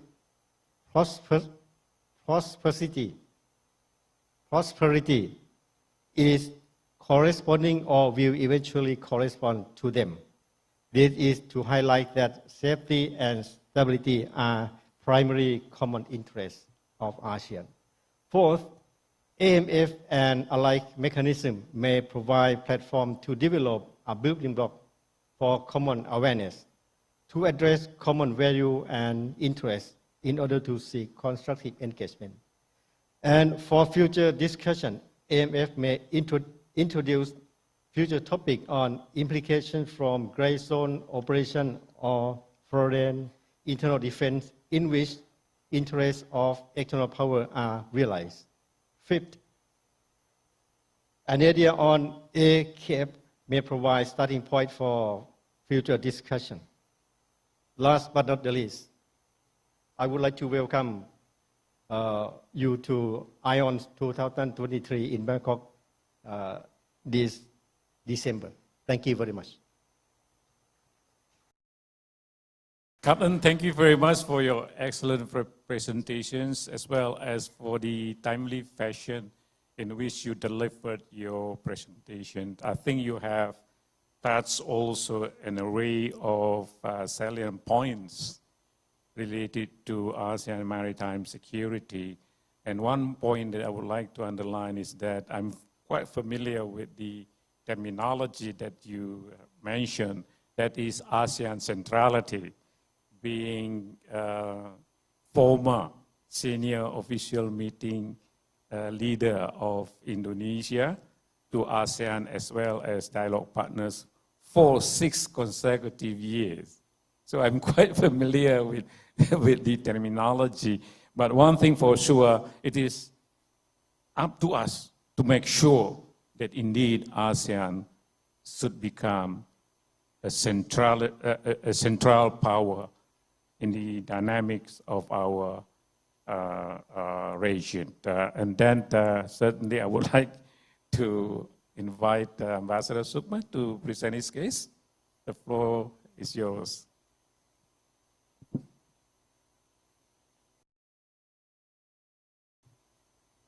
Very good morning to all of you. First of all, I would like to thank Bapak Gubernur Lemhanas, Pak Andi Wijayanto, Bapak Wakil Gubernur, and Ibu Deputi, Ibu Reni, my fellow panelists, and Ambassador Imran Kotan as the chair of the session. I can assure you that I will try to finish it before 20 minutes up, because I will not talk about all those issues that usually you are familiar with the theme of the maritime security issues, such as crime at sea and the questions of like sea lanes, security and so on. I will leave that to Jane Chan. She's the expert on those issues. But I will try to answer a very simple question. Can ASEAN survive the 21st century great power competition? And this is, I think, relates to the questions that Ambassador Imran Kotan just raised about ASEAN centrality. So I will also mention the centrality later on. But in following the tradition of many Singaporean academics and officials, I will stick to 3 points only. So you have to have 3 points, right, in Singapore. Since too many Rajaratnam schools connection here, so I will follow that formula. So first I will talk about the context, then second about the challenges, and third about the recommendation. Okay, the context of the geopolitical, especially in the maritime domain. I will try to highlight 6 trends that we have to look really carefully, and we have to watch very carefully for the next years to come. There are 6 trends which will shape the future of the sea in the regions. First, the changing nature and value of the sea, with the corresponding consequences for great power relation. Traditionally, the strategic value of the seas in Indo-Pacific is self-evident. So the sea is important for trade, for international cooperation, to ensure safety and security of the sea lane, as a source of livelihood, and so on. In other words, the economic significance of Indo-Pacific seas is difficult to overstate. The sea, for many of us, is a global and regional public goods. However, there have been concerns that strategic transformation in the region, I don't need to dwell, into this very specifically, but, the rise of China, the rise of India, the changing power relationship among great powers, they're all, part of that transformation. This transformation would diminish the value of the regional seas as regional public goods and transform it into a domain for major powers competition, defined more by the pursuit of national strategic interests, which might not always align with collective regional interests. So the growing need, to fuel economic developments at home would drive the countries in the region to increase their ability to secure greater access to energy sources at sea. This would complicate further the nature of major power relations in the regions, particularly at sea. So the relationship among major powers would increasingly become naval. This means that their relationship at sea will be increasingly defined by military competition, and consequently, the chances of risk of accidents and miscalculation would also increase. This process would easily slide into confrontation and conflict at sea among major powers. So therefore, in the years to come, we will see the changing nature of the sea from economic values, which emphasize the nature of the sea as a public goods, hence allowing the positive sum cooperation, into strategic values, which emphasize primacy and control over the sea, which of course, push us to think in terms of zero-sum formula. So that means the returns of traditional security dimension of the sea as a major preoccupation of states. And second trend, the future of the sea will also be defined by the relationship between the US and China. So we need to watch very closely where this most important bilateral ties is heading. The ongoing signs at the moment are not very encouraging. Both sides seem to find itself in a position that will intensify rather than reduce the competition. So this trend would open up the possibility of the ongoing competition becoming strategic rivalry, where positive sum relationship become more and more difficult. So that rivalry, which we begin to feel and see, is becoming a reality now. And regional countries have already been under extreme pressure to find the best ways to navigate Sino-US rivalry. The third trend, we will continue to see the Indo-Pacific becoming more and more crowded, as the center of geopolitical and geoeconomic gravity of the world is clearly shifting to Indo-Pacific. It is to be expected that other powers from outside the regions would also want to seek a place, and space of engagement in the region. So we see several European powers already come up with their own version of the Indo-Pacific strategy and engagement. So this presents, both opportunity for broader cooperations for ASEAN, and at the same time also, the challenges, in order to manage, for ASEAN to manage its external relations. The fourth trend, as the value of the sea is changing from economic to strategic, attempts to find solution to maritime disputes would become more and more difficult. And fifth, as the traditional security concerns of the sea increase, state would focus more on maintaining maritime advantage. So we have begun to see this in the region. While countries may offer different reasons and motives in explaining their naval programs, the impact is all the same. It will alter and change balance of power. And when balance of power is affected, perceived or actual, rivalry among major powers would soon gain its own momentum. So competing states will intensify their strategic presence at sea, among others through naval presence, coalition building, alliance strengthening, and also military build-up. The sixth trend, we will see an increasing marginalization of maritime-based non-traditional security challenges in academic and policy discourse. I can give you an example. If we organize a conference, on piracy, on climate change, and so on, only 3 or 4 people would come. But if you organize conference such as this, more than 200. Especially if you organize conference on China-US rivalry, probably 300, 400 will turn up. So it really marginalized, the place of non-traditional security issues in the public discourse. So what are the challenges that ASEAN face?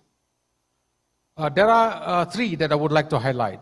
First, ASEAN faced a serious challenge of maintaining unity among its members. So ASEAN unity is really under pressure because of the heightened competition between the US and China. And if this competition becomes a strategic rivalry, it might polarize ASEAN. ASEAN will be divided into 4 groups of states: pro-US, pro-China, non-aligned, and confused state.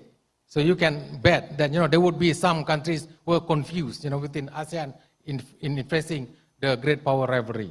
So that's I think the first serious challenge that we're facing. How to maintain unity. And this ability to maintain unity has been also eroded by the fact that we still cannot agree on how to deal with intra-ASEAN problem, especially such as in the questions of Myanmar and at the moment. The second challenge, if unity cannot be maintained, ASEAN's role as a manager of regional order will diminish, and ASEAN centrality will be under challenge. So this challenge, among others, have been manifested in the formation of minilateralism in the regions.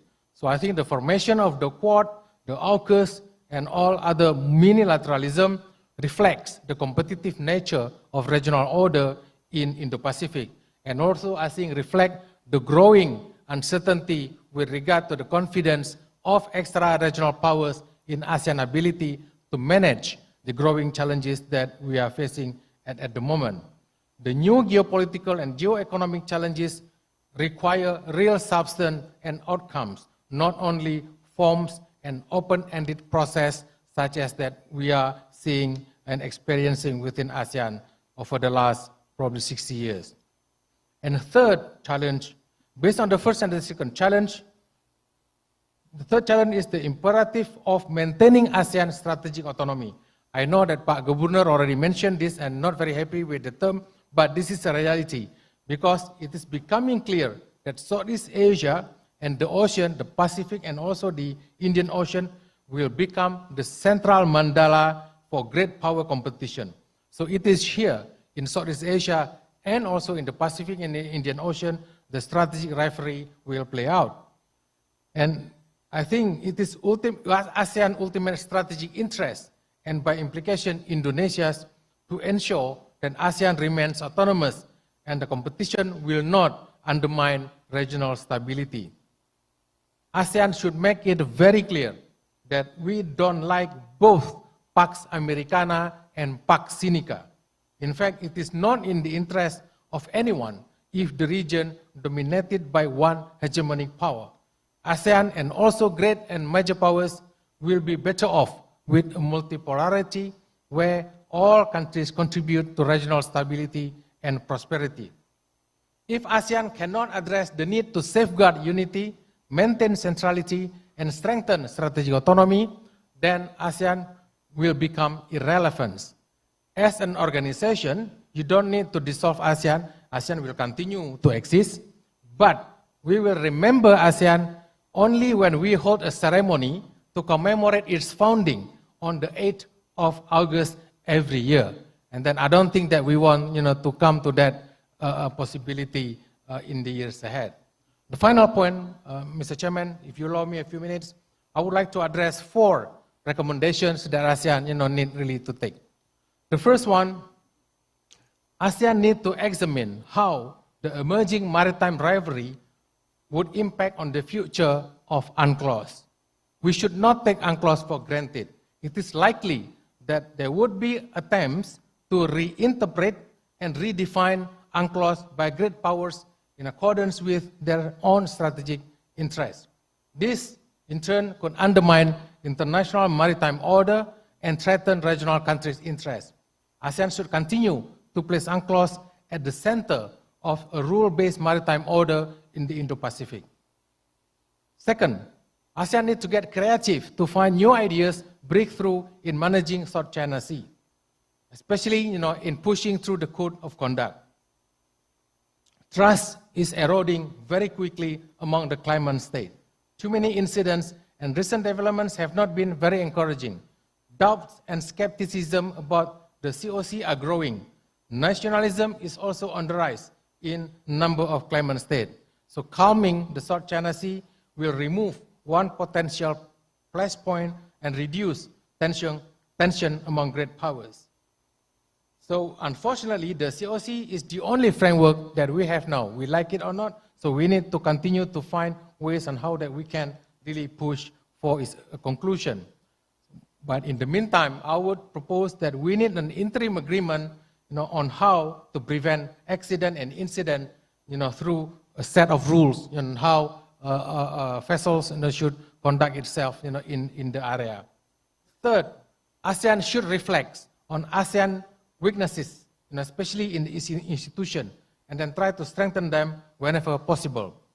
ASEAN does have a convening power, and it should use it to reinvigorate the importance of multilateralism in the region.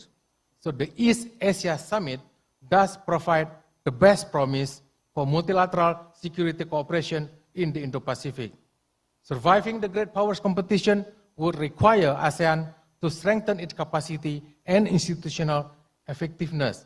So let's hope, of course, the next summit in September, will be up to the challenge, and then hope that they will come up with fresh ideas on how that we really refine the regional architecture through the strengthening of the East Asia Summit.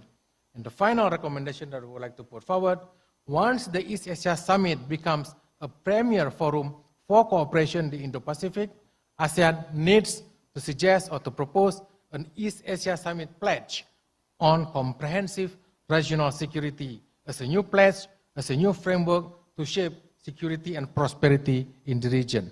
Thank you very much. Thank you, Ambassador Sukma, for your excellent insights. I don't want again to reward your presentations, but I think I'm very glad to have you among ourselves. I have known you for decades. This is the way you present your views, very robust, open, and sometimes you use lemon language. Probably, cannot be taken easily by others. But anyway, the point, I think we need to underline the point that you mentioned, that ASEAN should not be an intended victim of Sino-America rivalry in our region, as to prevent us from exploiting our own resources. I think you are absolutely right in that regard. And then as well, you mentioned how we would be able, how can we best preserve ASEAN as a force to be reckoned with. And I'm sure the governor is here. He would, after this meeting, he would send a very strong note to the president, how best can Indonesia move ASEAN into that direction. I'm pretty sure about this. And I hope that our discussion this morning will present us with brilliant ideas.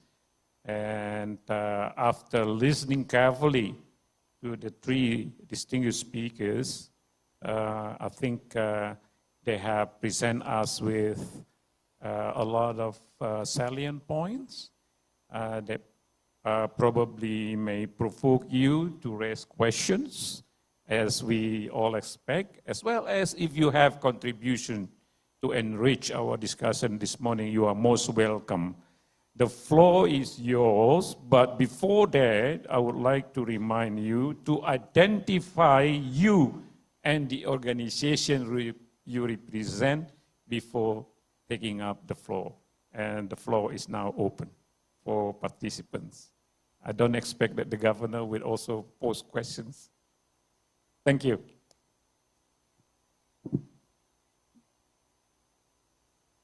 Anyone from this side?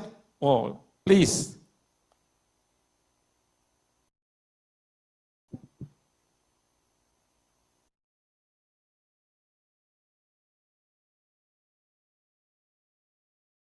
Thank you so much indeed for this opportunity. And thanks a lot for the presentation. Those presentations really enrich and also strengthen, even amplify our perspective and ideas. I am Major General Budi Pramono from Lemhanas. Allow me to raise two questions. The first one, given to the polarity of ASEAN, if I may divide it into 4 big parts. Those countries who take part to the America, those countries who take side to the China, those countries who steady like the rock as non-block, and those countries really firm in the corridor of confusion, in the corridor of bewilderment. Excellency, Mr. Khotan said that how ASEAN survive. In this case, I really want to know in number, how many percent those countries who take side in US, take side to China as non-block, and even in the corridor of confusion.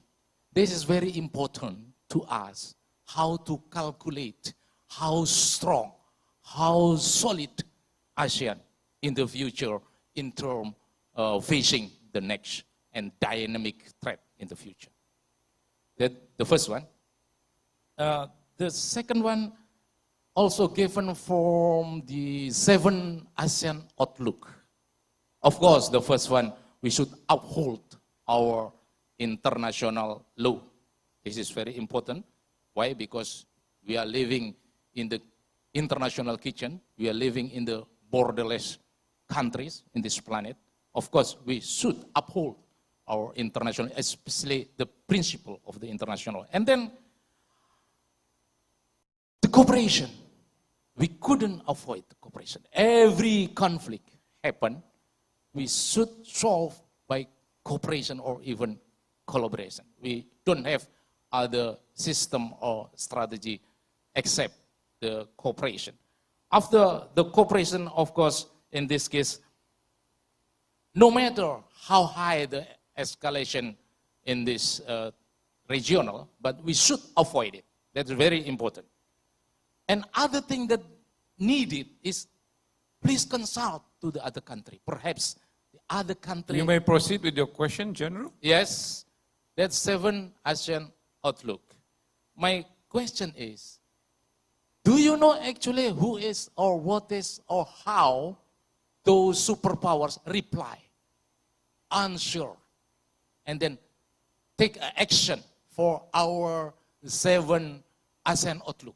This is very important because we should know exactly to whom we deal to. If we do not know that how ASEAN deal to whom, so for what? How we can calculate in this matter? This is very important. Thank you so much indeed. Thank you. I would presume that your question is directed to the 3 speakers, but they are free to respond to your question. Please, for those speakers. Thank you. Thank you.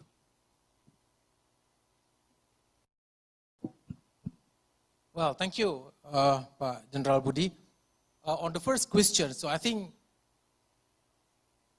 in principle, every country, including especially members of ASEAN, really want, to stay non-aligned. They don't like to be pulled, into one camp or the other. So that's for sure. But my worry is that, when the pressure comes, then, countries would calculate, right?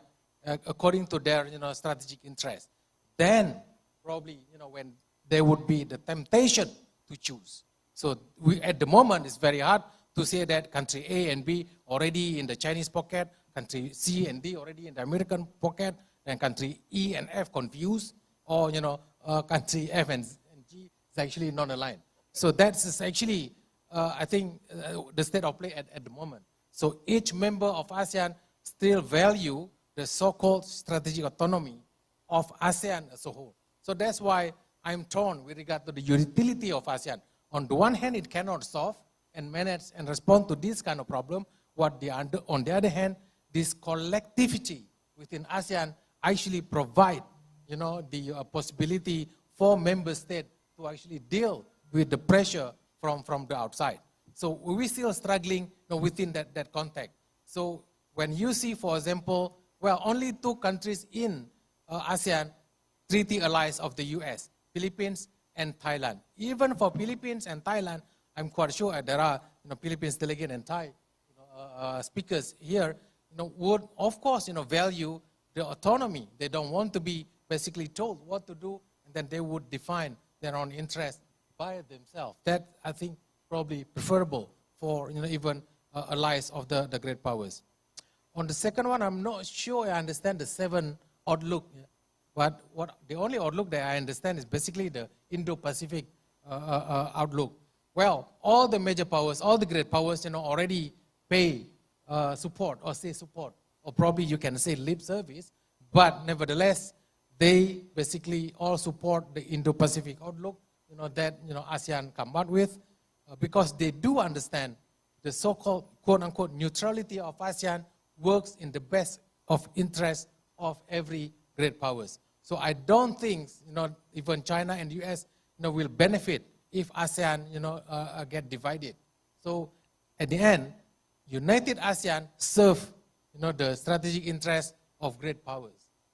So because they do need this region not to be dominated by any hegemonic power. So that's basically my take on where we are at the moment. Thank you, Ambassador. I think you are absolutely right. United we stand, divided we crumble. General, will you please? Major General, thank you very much for the question. It's very interesting. When you talk about polarity of ASEAN, in my very short speech of that 20 minutes, I touched the very worries that we have. What will be ASEAN in the future? We have been given definitions of Indo-Pacific, but not by choice. They've been feeding towards us. All the while, we know what is Asia-Pacific and what is Pacific Ocean. And suddenly the whole world accepting the Indo-Pacific. Why are we accepting Indo-Pacific? Because of certain rules and regulations. If ASEAN succumb to the polarity of the 4 definitions that you mentioned, who are on US side, who is on China side, who is solid rock and non-alignment, and who is in state of confusion, that will be the time where ASEAN will no longer relevant. You have to consider what is the role of AUKUS coming in. What is the role of Quad? ASEAN left with no choice, but we have to stand united. We have to avoid polarity with all costs. Sun Tzu have said once, know your enemy, you win half of the battle. Know yourself, you win the other half.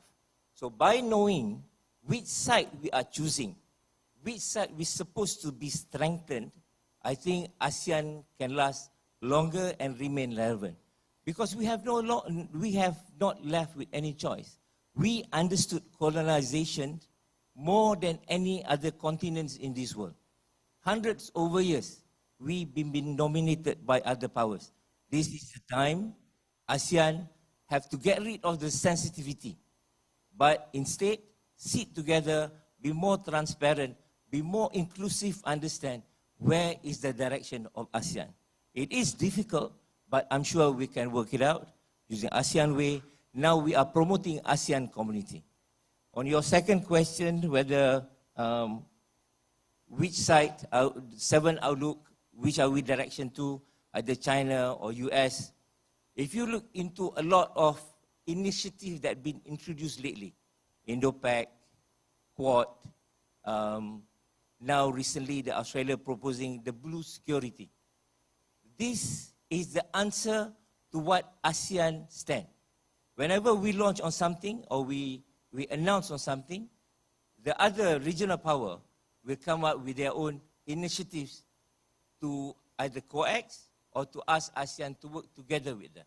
You can look into GSI, proposed by China, Indo-Pacific Stand, proposed by United States, and blue security proposed by Australia. So whatever that we are doing or what we are announcing as our stand, there will be a response immediately after that. This is, I think, ASEAN will remain relevant because whatever we said and we decide, they listen. Because we, as one, have to remain strong. We are 10 nations into one organization. Yes, we need the hard law. We are not equivalent to EU, but we moving towards that direction. Thank you very much. Thank you, Datuk. I think I am 100% with you by saying that ASEAN should continue to be a united front. Captain, do you have anything to say? Please.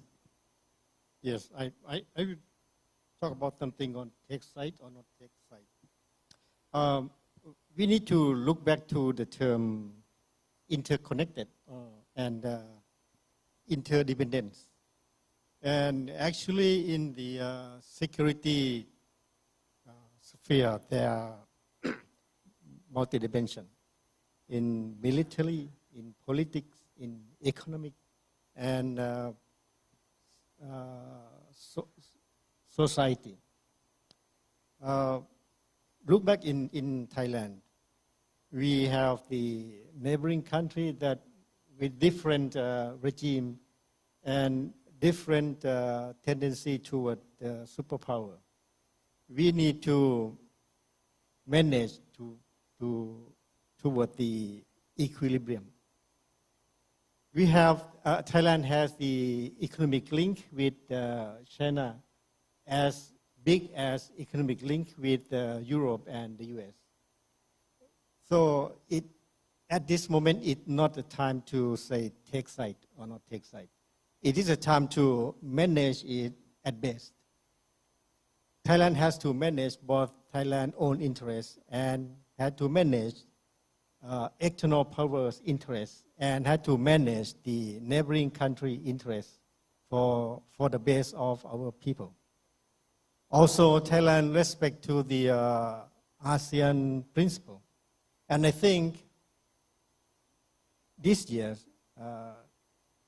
Indonesia takes chairmanship for ASEAN, and Indonesia can embrace the difference or the different tendency among member states in mainland and island, mainland and in maritime area to reach some points of common acceptance that we can go together.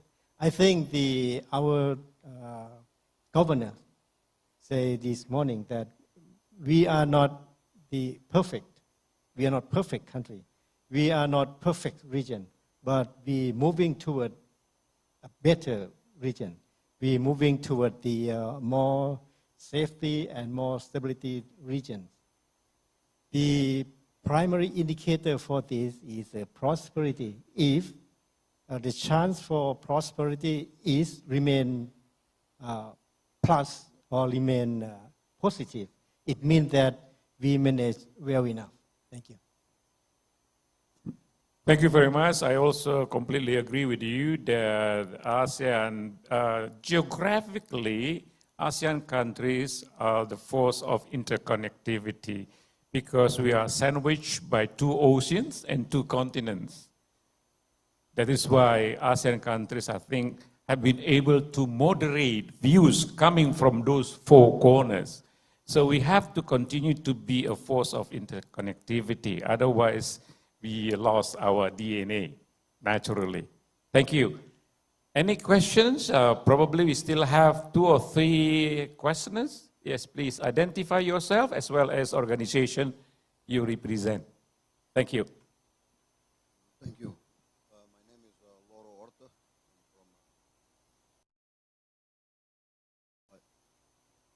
My name is Loro Orta. I'm from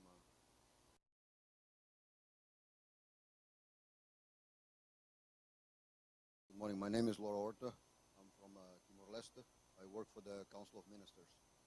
Will you speak up a bit louder, please? My name is Loro Horta. I'm from Timor-Leste. I work for the Council of Ministers. It has become very fashionable now to say that ASEAN is losing its relevance because somehow is becoming a victim or unable to prevent great power rivalry or dividing itself into blocks. I don't have a question, just a comment, a small reflection. If we go by this criteria, then almost every organization is irrelevant, because if you look at organizations in Latin America, you know, they have not been able to achieve that. Same thing goes for Africa. In Europe, during the Cold War, France went its own way. Ireland was neutral, so was Sweden. So I think we shouldn't have too much expectations on ASEAN or be too hard on ASEAN. In my humble opinion, and I think today ASEAN is far more cohesive institutionally and administratively to coordinate its positions better. Of course, there will be differences in opinion, and there will be countries that will be more inclined towards one power or another for economic reasons, for geographical reasons. But I think the criteria of whether the ability of ASEAN to somehow mitigate this great power rivalry should not be you know, the central criteria, because in my humble opinion, if we go by this criteria, almost every single organization has failed. Thank you. Thank you very much for your, I also presume that you address your concerns to the three speakers before us. Probably, General, you may start first. Thank you very much for the questions. Basically, I think you touched on relevancy of ASEAN. If you look into for the last 56 years, ASEAN have been existing now. We also launched the new ASEAN initiative, which is the three pillars is political and security, economic and culture. As long as ASEAN negotiate or discuss with other powers as one, ASEAN will remain relevant. As long as ASEAN realize we will not fall into the two-sided trap, ASEAN will remain relevant. As long as ASEAN can put aside the sensitive issues, ASEAN can stand relevant. The relevancy of ASEAN is very crucial, not today, not tomorrow, but years to come. Because more and more pact and alliance that you realize have suddenly exist around us in ASEAN. And ASEAN cannot afford to even negotiate or even have a talk isolately as one nation, but not without as one organization. Thank you. I'm pretty sure that ASEAN will be a always relevant force to be reckoned with, especially when Timor-Leste decided to join this organization. Captain, do you have anything to say? Yeah, I would like to share my thought on this. The question is if ASEAN will lose its relevancy in global politics. I think no, because ASEAN is now 25 years, 35, 55 years old, or 56. No, ASEAN. 56 years old. It is one of the long life international organization or regional organization. I think ASEAN will survive and will find a way to present itself in global politics or global political arena. With the three pillars it established, it is strong enough, but there will be some shortfall. That the shortfall to recognize and embrace the issues or problem of a specific or particular member. Because what we can look is that we can look at the ASEAN in the big picture and within the three pillars. There are there are opportunity or chance for single member nations to build up relationship with external power. That is not prohibited if that fulfill the member state national interests, as long as it doesn't pose the threat to ASEAN as a whole. Yeah, I think. Thank you, Ambassador. Well, I can give you long questions, long answer or short one. But of course, since lunch will be in 15 minutes, so I'll give you the short one. ASEAN, of course, serve a certain function. When we established ASEAN in 1967, the function was very clear, to create or to stop all these hostilities among, key founding members, especially Indonesia, Malaysia, Indonesia, Singapore, and also Philippines and Malaysia. So it's basically, to stop this unnecessary conflict so that we all can focus on national development in each, respective countries. So that was the purpose back in 1967. So it's a political and security objective, and then that objective was attained through economic cooperation. So that's why we heard a lot about economic cooperation during the first 20 years of ASEAN, even though now it's still, but by 2003 it changed, right? Now we brought in the political and security cooperation as well. So in creating this sense of community, I think ASEAN was very relevant. And in fact, it's crucial to the fact that no ASEAN member state contemplate the use of force anymore in order to resolve differences among member states. So I don't think that anyone here, from ASEAN countries still think war as the solution to whatever problem we might have, in our bilateral relationship. That is the purpose of a community of nations called ASEAN. But if you look at, what happened after the end of the Cold War, it's very clear. ASEAN is also drifting, like now it's drifting, but in I think 90, in early 1990s, also drifting.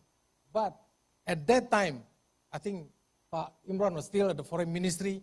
ASEAN was brilliant when it came up with new initiative, new format on how to deal with a post-Cold War era so that it can maintain relevance. If we didn't come up with those ideas, I will come back to what ideas they are in a moment, but that is, I think, is very clear, right? So ASEAN didn't know what to do anymore because no more, these challenges that they were facing during the Cold War. Suddenly a new era. But the ASEAN leaders at the time came up with the idea, look, we try to secure this region by keeping great powers outside. Hence, the ZOFAN, the ZOFAN ideas. ZOFAN is an attempt to keep extra-regional powers outside. So Southeast Asia will be stable. But that changed in, I think, 1999 or 2000, after the economic crisis, right? We came up with the new idea, with the APT, the ASEAN Plus 3, and then the East Asia Summit. So the paradigm change, basically, ASEAN will continue relevance. It can work with the extra regional powers. So we invite them in through the APT, the East Asia Summit, and so on. Then ASEAN, maintain its relevance. So in that context, maintaining our relationship with the extra regional powers after the end of the Cold War and after the financial crisis, I think ASEAN played a very relevant role. Now, with the new context, geopolitical context, once again, ASEAN is faced with a very serious challenge to its relevance. I'm not saying that ASEAN is not relevant, so then let's dissolve it. No, but this actually, well, if you reach 56 years old, then if you don't change your lifestyle, you are having this risk of heart attack. So ASEAN in that stage. So it is important for ASEAN to change as well. In Vietnam, during the summit, we came up with the ideas, yeah, we agree, then we need to really strengthen the capacity and institutional effectiveness of ASEAN. There are a number of recommendations. So we need to work on that. So this is what I think ASEAN countries are working on. But again, this is not easy because it's something new that will, I think affect all of us. So we're still in the process. But I think, at least if you ask me, I already said before this, the only possible short, I think, term solution to the challenge that we face, focus on the East Asia Summit. Use the convening power of ASEAN. I think ASEAN still has that, the ability to convene, some kind of dialogue and bring all the great powers, major powers, small powers, middle powers, confused powers to the same table and then try to discuss, the future of the region. So once again, I'm not saying that ASEAN irrelevant, let's get rid of it. So, but if we don't do anything, then ASEAN will get a heart attack. Thank you very much, Ambassador Sukma. As usual, very sober and very clear in putting forward his thoughts. I think one point that I wish to underline that indeed geopolitical map keeps changing, and now ASEAN is being confronted with at least new phenomenon like the rise of AUKUS, you mentioned also, as well as Quad. What ASEAN would react to this new reality, as well as conflicts in Europe and probably somewhere nearby in our neighborhood. So ASEAN has to basically keep itself relevant to the challenges in front of her. I completely agree with you.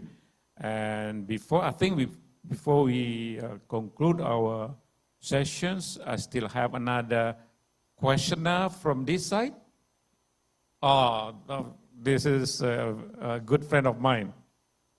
Please, Admiral Ivan.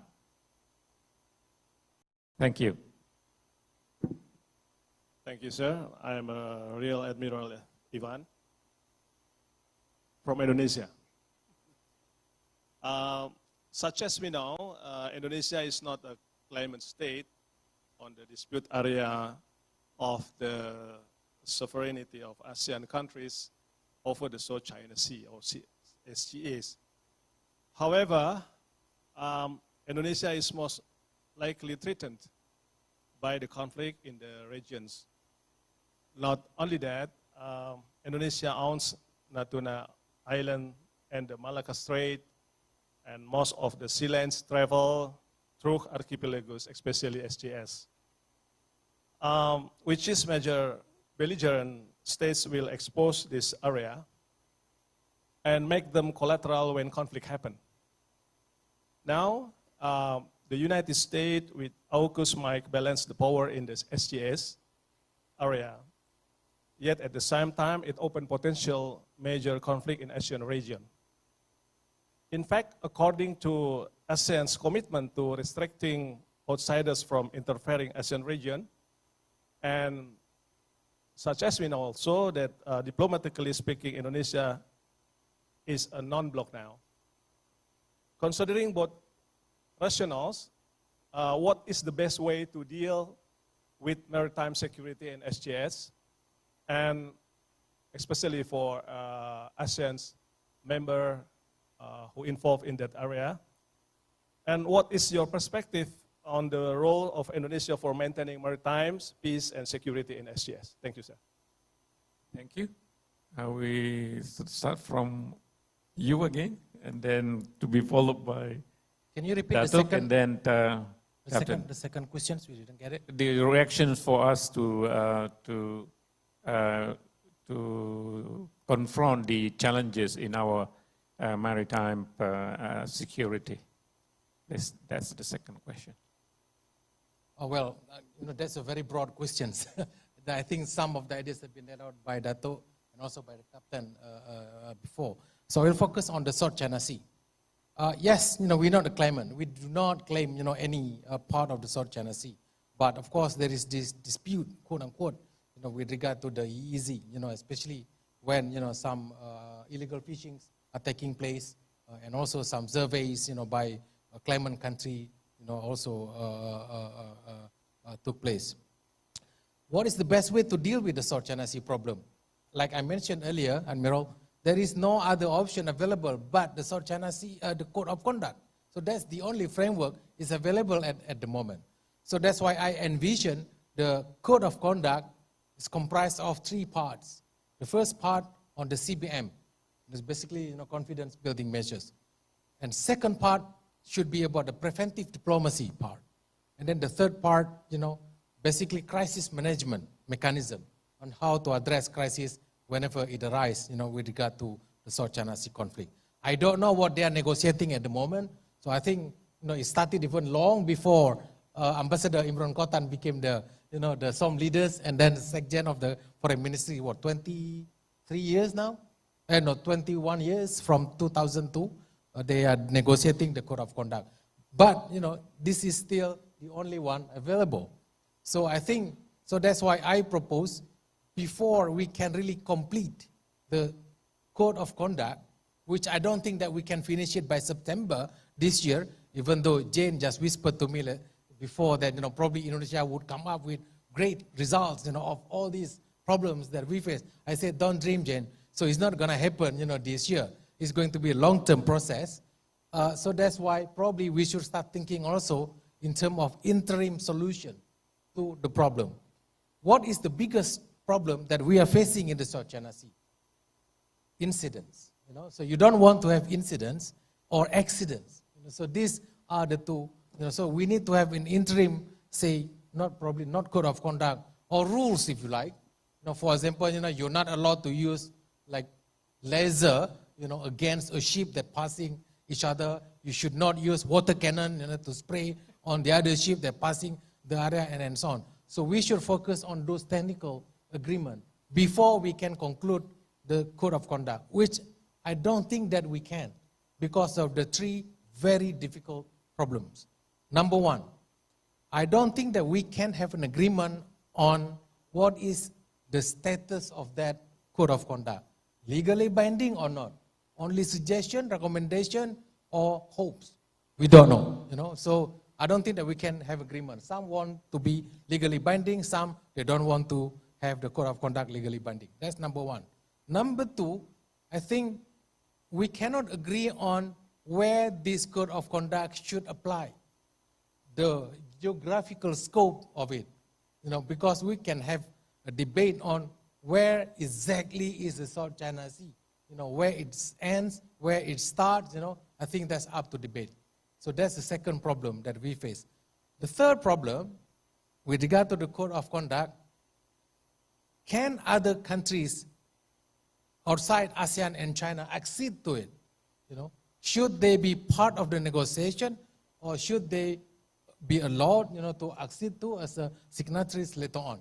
So I don't think that, it's easy to reach an agreement of that because some countries argue that, look, we also have legitimate interest in the South China Sea because of the significance of that South China Sea. So we need to be part of the discussion, need to be part of the dialogue. Even some say probably we should be part of this negotiation of the Code of Conduct. So, instead of like dragging and, debating on these 3 issues, it's better to come up and try to focus on interim solution, which focus on technical aspect of preventing accidents and incidents in the South China Sea.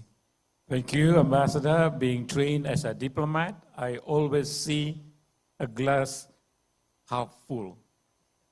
And in diplomatic circle, sitting, drinking coffee is already considered to be a progress. So I hope that sooner than later, we will be able to conclude negotiation on codes of conduct. I got fed up with this terminology. Please, Captain. I would like to share my thought on this. Even though it is a long question, but I have maybe a short answer. For South China Sea, there are two approaches to take. The first is multilateral, as we have Code of Conduct to talk on that and to follow or to fix it. The other approach is bilateral. It is dangerous because on the bilateral, we have two sub-approaches. The first is negotiate. But it's hard to negotiate with the big guy. The second is to make a law, to make a case to the court. Also, it is very dangerous to fight on the court with the big guy. So there are bilaterally and multilaterally path to choose. Or you change your paradigm. Think about that. South China Sea problem is a deterioration. You cannot fix it. And learn to live with it. It may take more than generations to reach the optimized solution. My foundation idea is that we focus on the three pie in my circle chart. Safety, look at safety, look at stability. If safety and stability is at the acceptance level, let's say okay with it for a while. And focus on the prosperity. If prosperity remains plus or positive, I think we can live with it until we can find a better way in the future. Thank you. Thank you very much. Dato', will you please? Admiral, thank you very much for the questions. Basically, your question is looking into what is Indonesia as a non-claimant to South China Sea and how do you react. I would like to quote what Ambassador Rizal has said about ASEAN. We are about at the stage to have heart attack. And the question is, should we go for bypass or stenting? This is the question that we should ask ourselves. And when you talk about South China Sea, there's no one easy solution. You must realize that one of the channels that open is ADMM. Defense diplomacy, not just because I'm from the military professional, but I still believe that defense diplomacy can contribute a lot. Indonesia may not be the claimant of South China Sea, but when two Goliaths collide, Indonesia is part of ASEAN. So as Laos, which is not a non-claimant state, but it will be involved as well. This is very important to understand. If Indonesia choose not to, then you are part of ASEAN. And this year is very significant because ASEAN is chairmanship by the Indonesia. This will be the best possible time to push the agenda forward, saying, even though you are non-claimant state, but you have the stake in ASEAN. Because ASEAN should be greater than anything else. We cannot stand, when you talk about South China Sea, imagine the hotspot in the future. When we talk about code of conduct, it should be ripple effect from the top to the bottom. When we decided on the top level what we should do, what we shouldn't do, but it doesn't transcend to the bottom, imagine what will be the soldiers or the sailors on that particular ship and that particular skirmishes. Anything can happen. So this seriousness of code of conduct should not be taken lightly. We should ask ourselves, are we serious? If we are, come up with solution. And it should be the ripple effect right to the bottom, so people down on the street or the sailors on the ship understood what is the code of conduct. And we must also, as ASEAN state, force them to understand the UNCLOS 82. We have to respect, they have to respect UNCLOS 82. Malaysia can't stand alone. Singapore cannot stand alone. Philippines cannot stand alone. None of the 10 states, and even Timor-Leste when they become ASEAN, we cannot stand alone. We have to stand as one. That is the only solution that we have. Thank you very much. Thank you very much, Dato'. I think you are absolutely right by referring back to the UNCLOS, and code of conduct should not contradict the provisions contained therein. Otherwise, we are going to establish another treaty, limited in scope, that can also be counterproductive to our objectives as well as purposes, overlapping as well. So with these three distinguished gentlemen have given their responses to your questions, I think this concludes our session. And thank you very much, Honorable Governor and dear participants, for attending this session. And big applause to the three speakers, please. Thank you.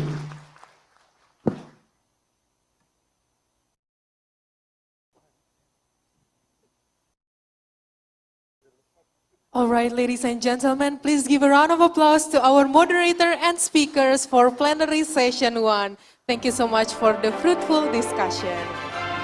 Next, we would like to present memento to the plenary session 1 speakers and moderator, then followed by the group photo.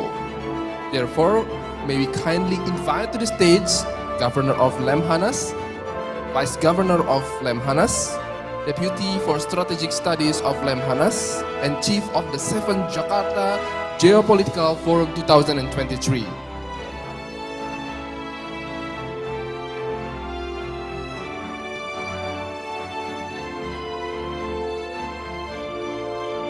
The first memento will be given to the moderator for session 1, His Excellency Ambassador Professor Dr. Imran Kotan. The second memento will be given to the speakers for Mr. Datuk Muhammad Nizam bin Haji Jafar. Followed by Captain Dorn Kipnan.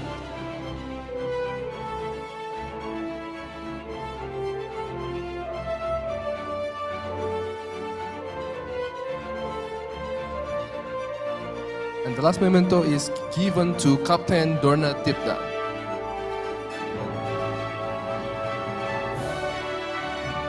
All right, please kindly take your place to have a group photo session.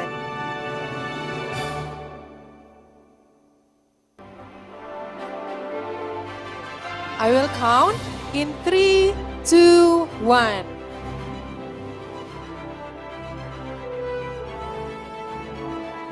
All right. Thank you so much, honorable speakers and moderators. You may now return to your seat.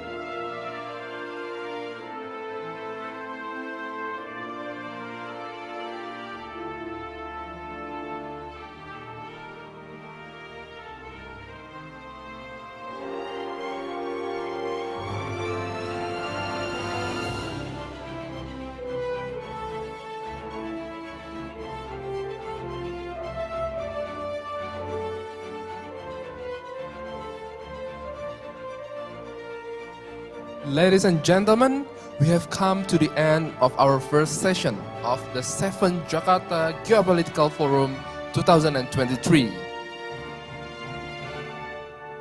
Distinguished guests, ladies and gentlemen, we will be having our second plenary session, Maritime Connectivity and Regional Stability, after the break. Lunch will be served in VIP room and lobby of Flores Ballroom, and we will see you at 1:15 p.m. We do ask you may be seated to this room 5 minutes earlier at 1:10 p.m. And thank you very much and see you at plenary session 2.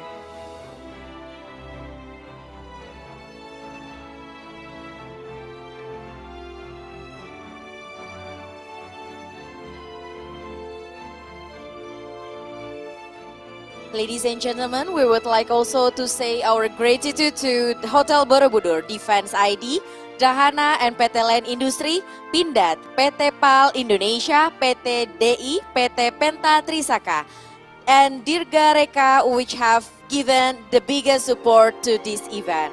Thank you.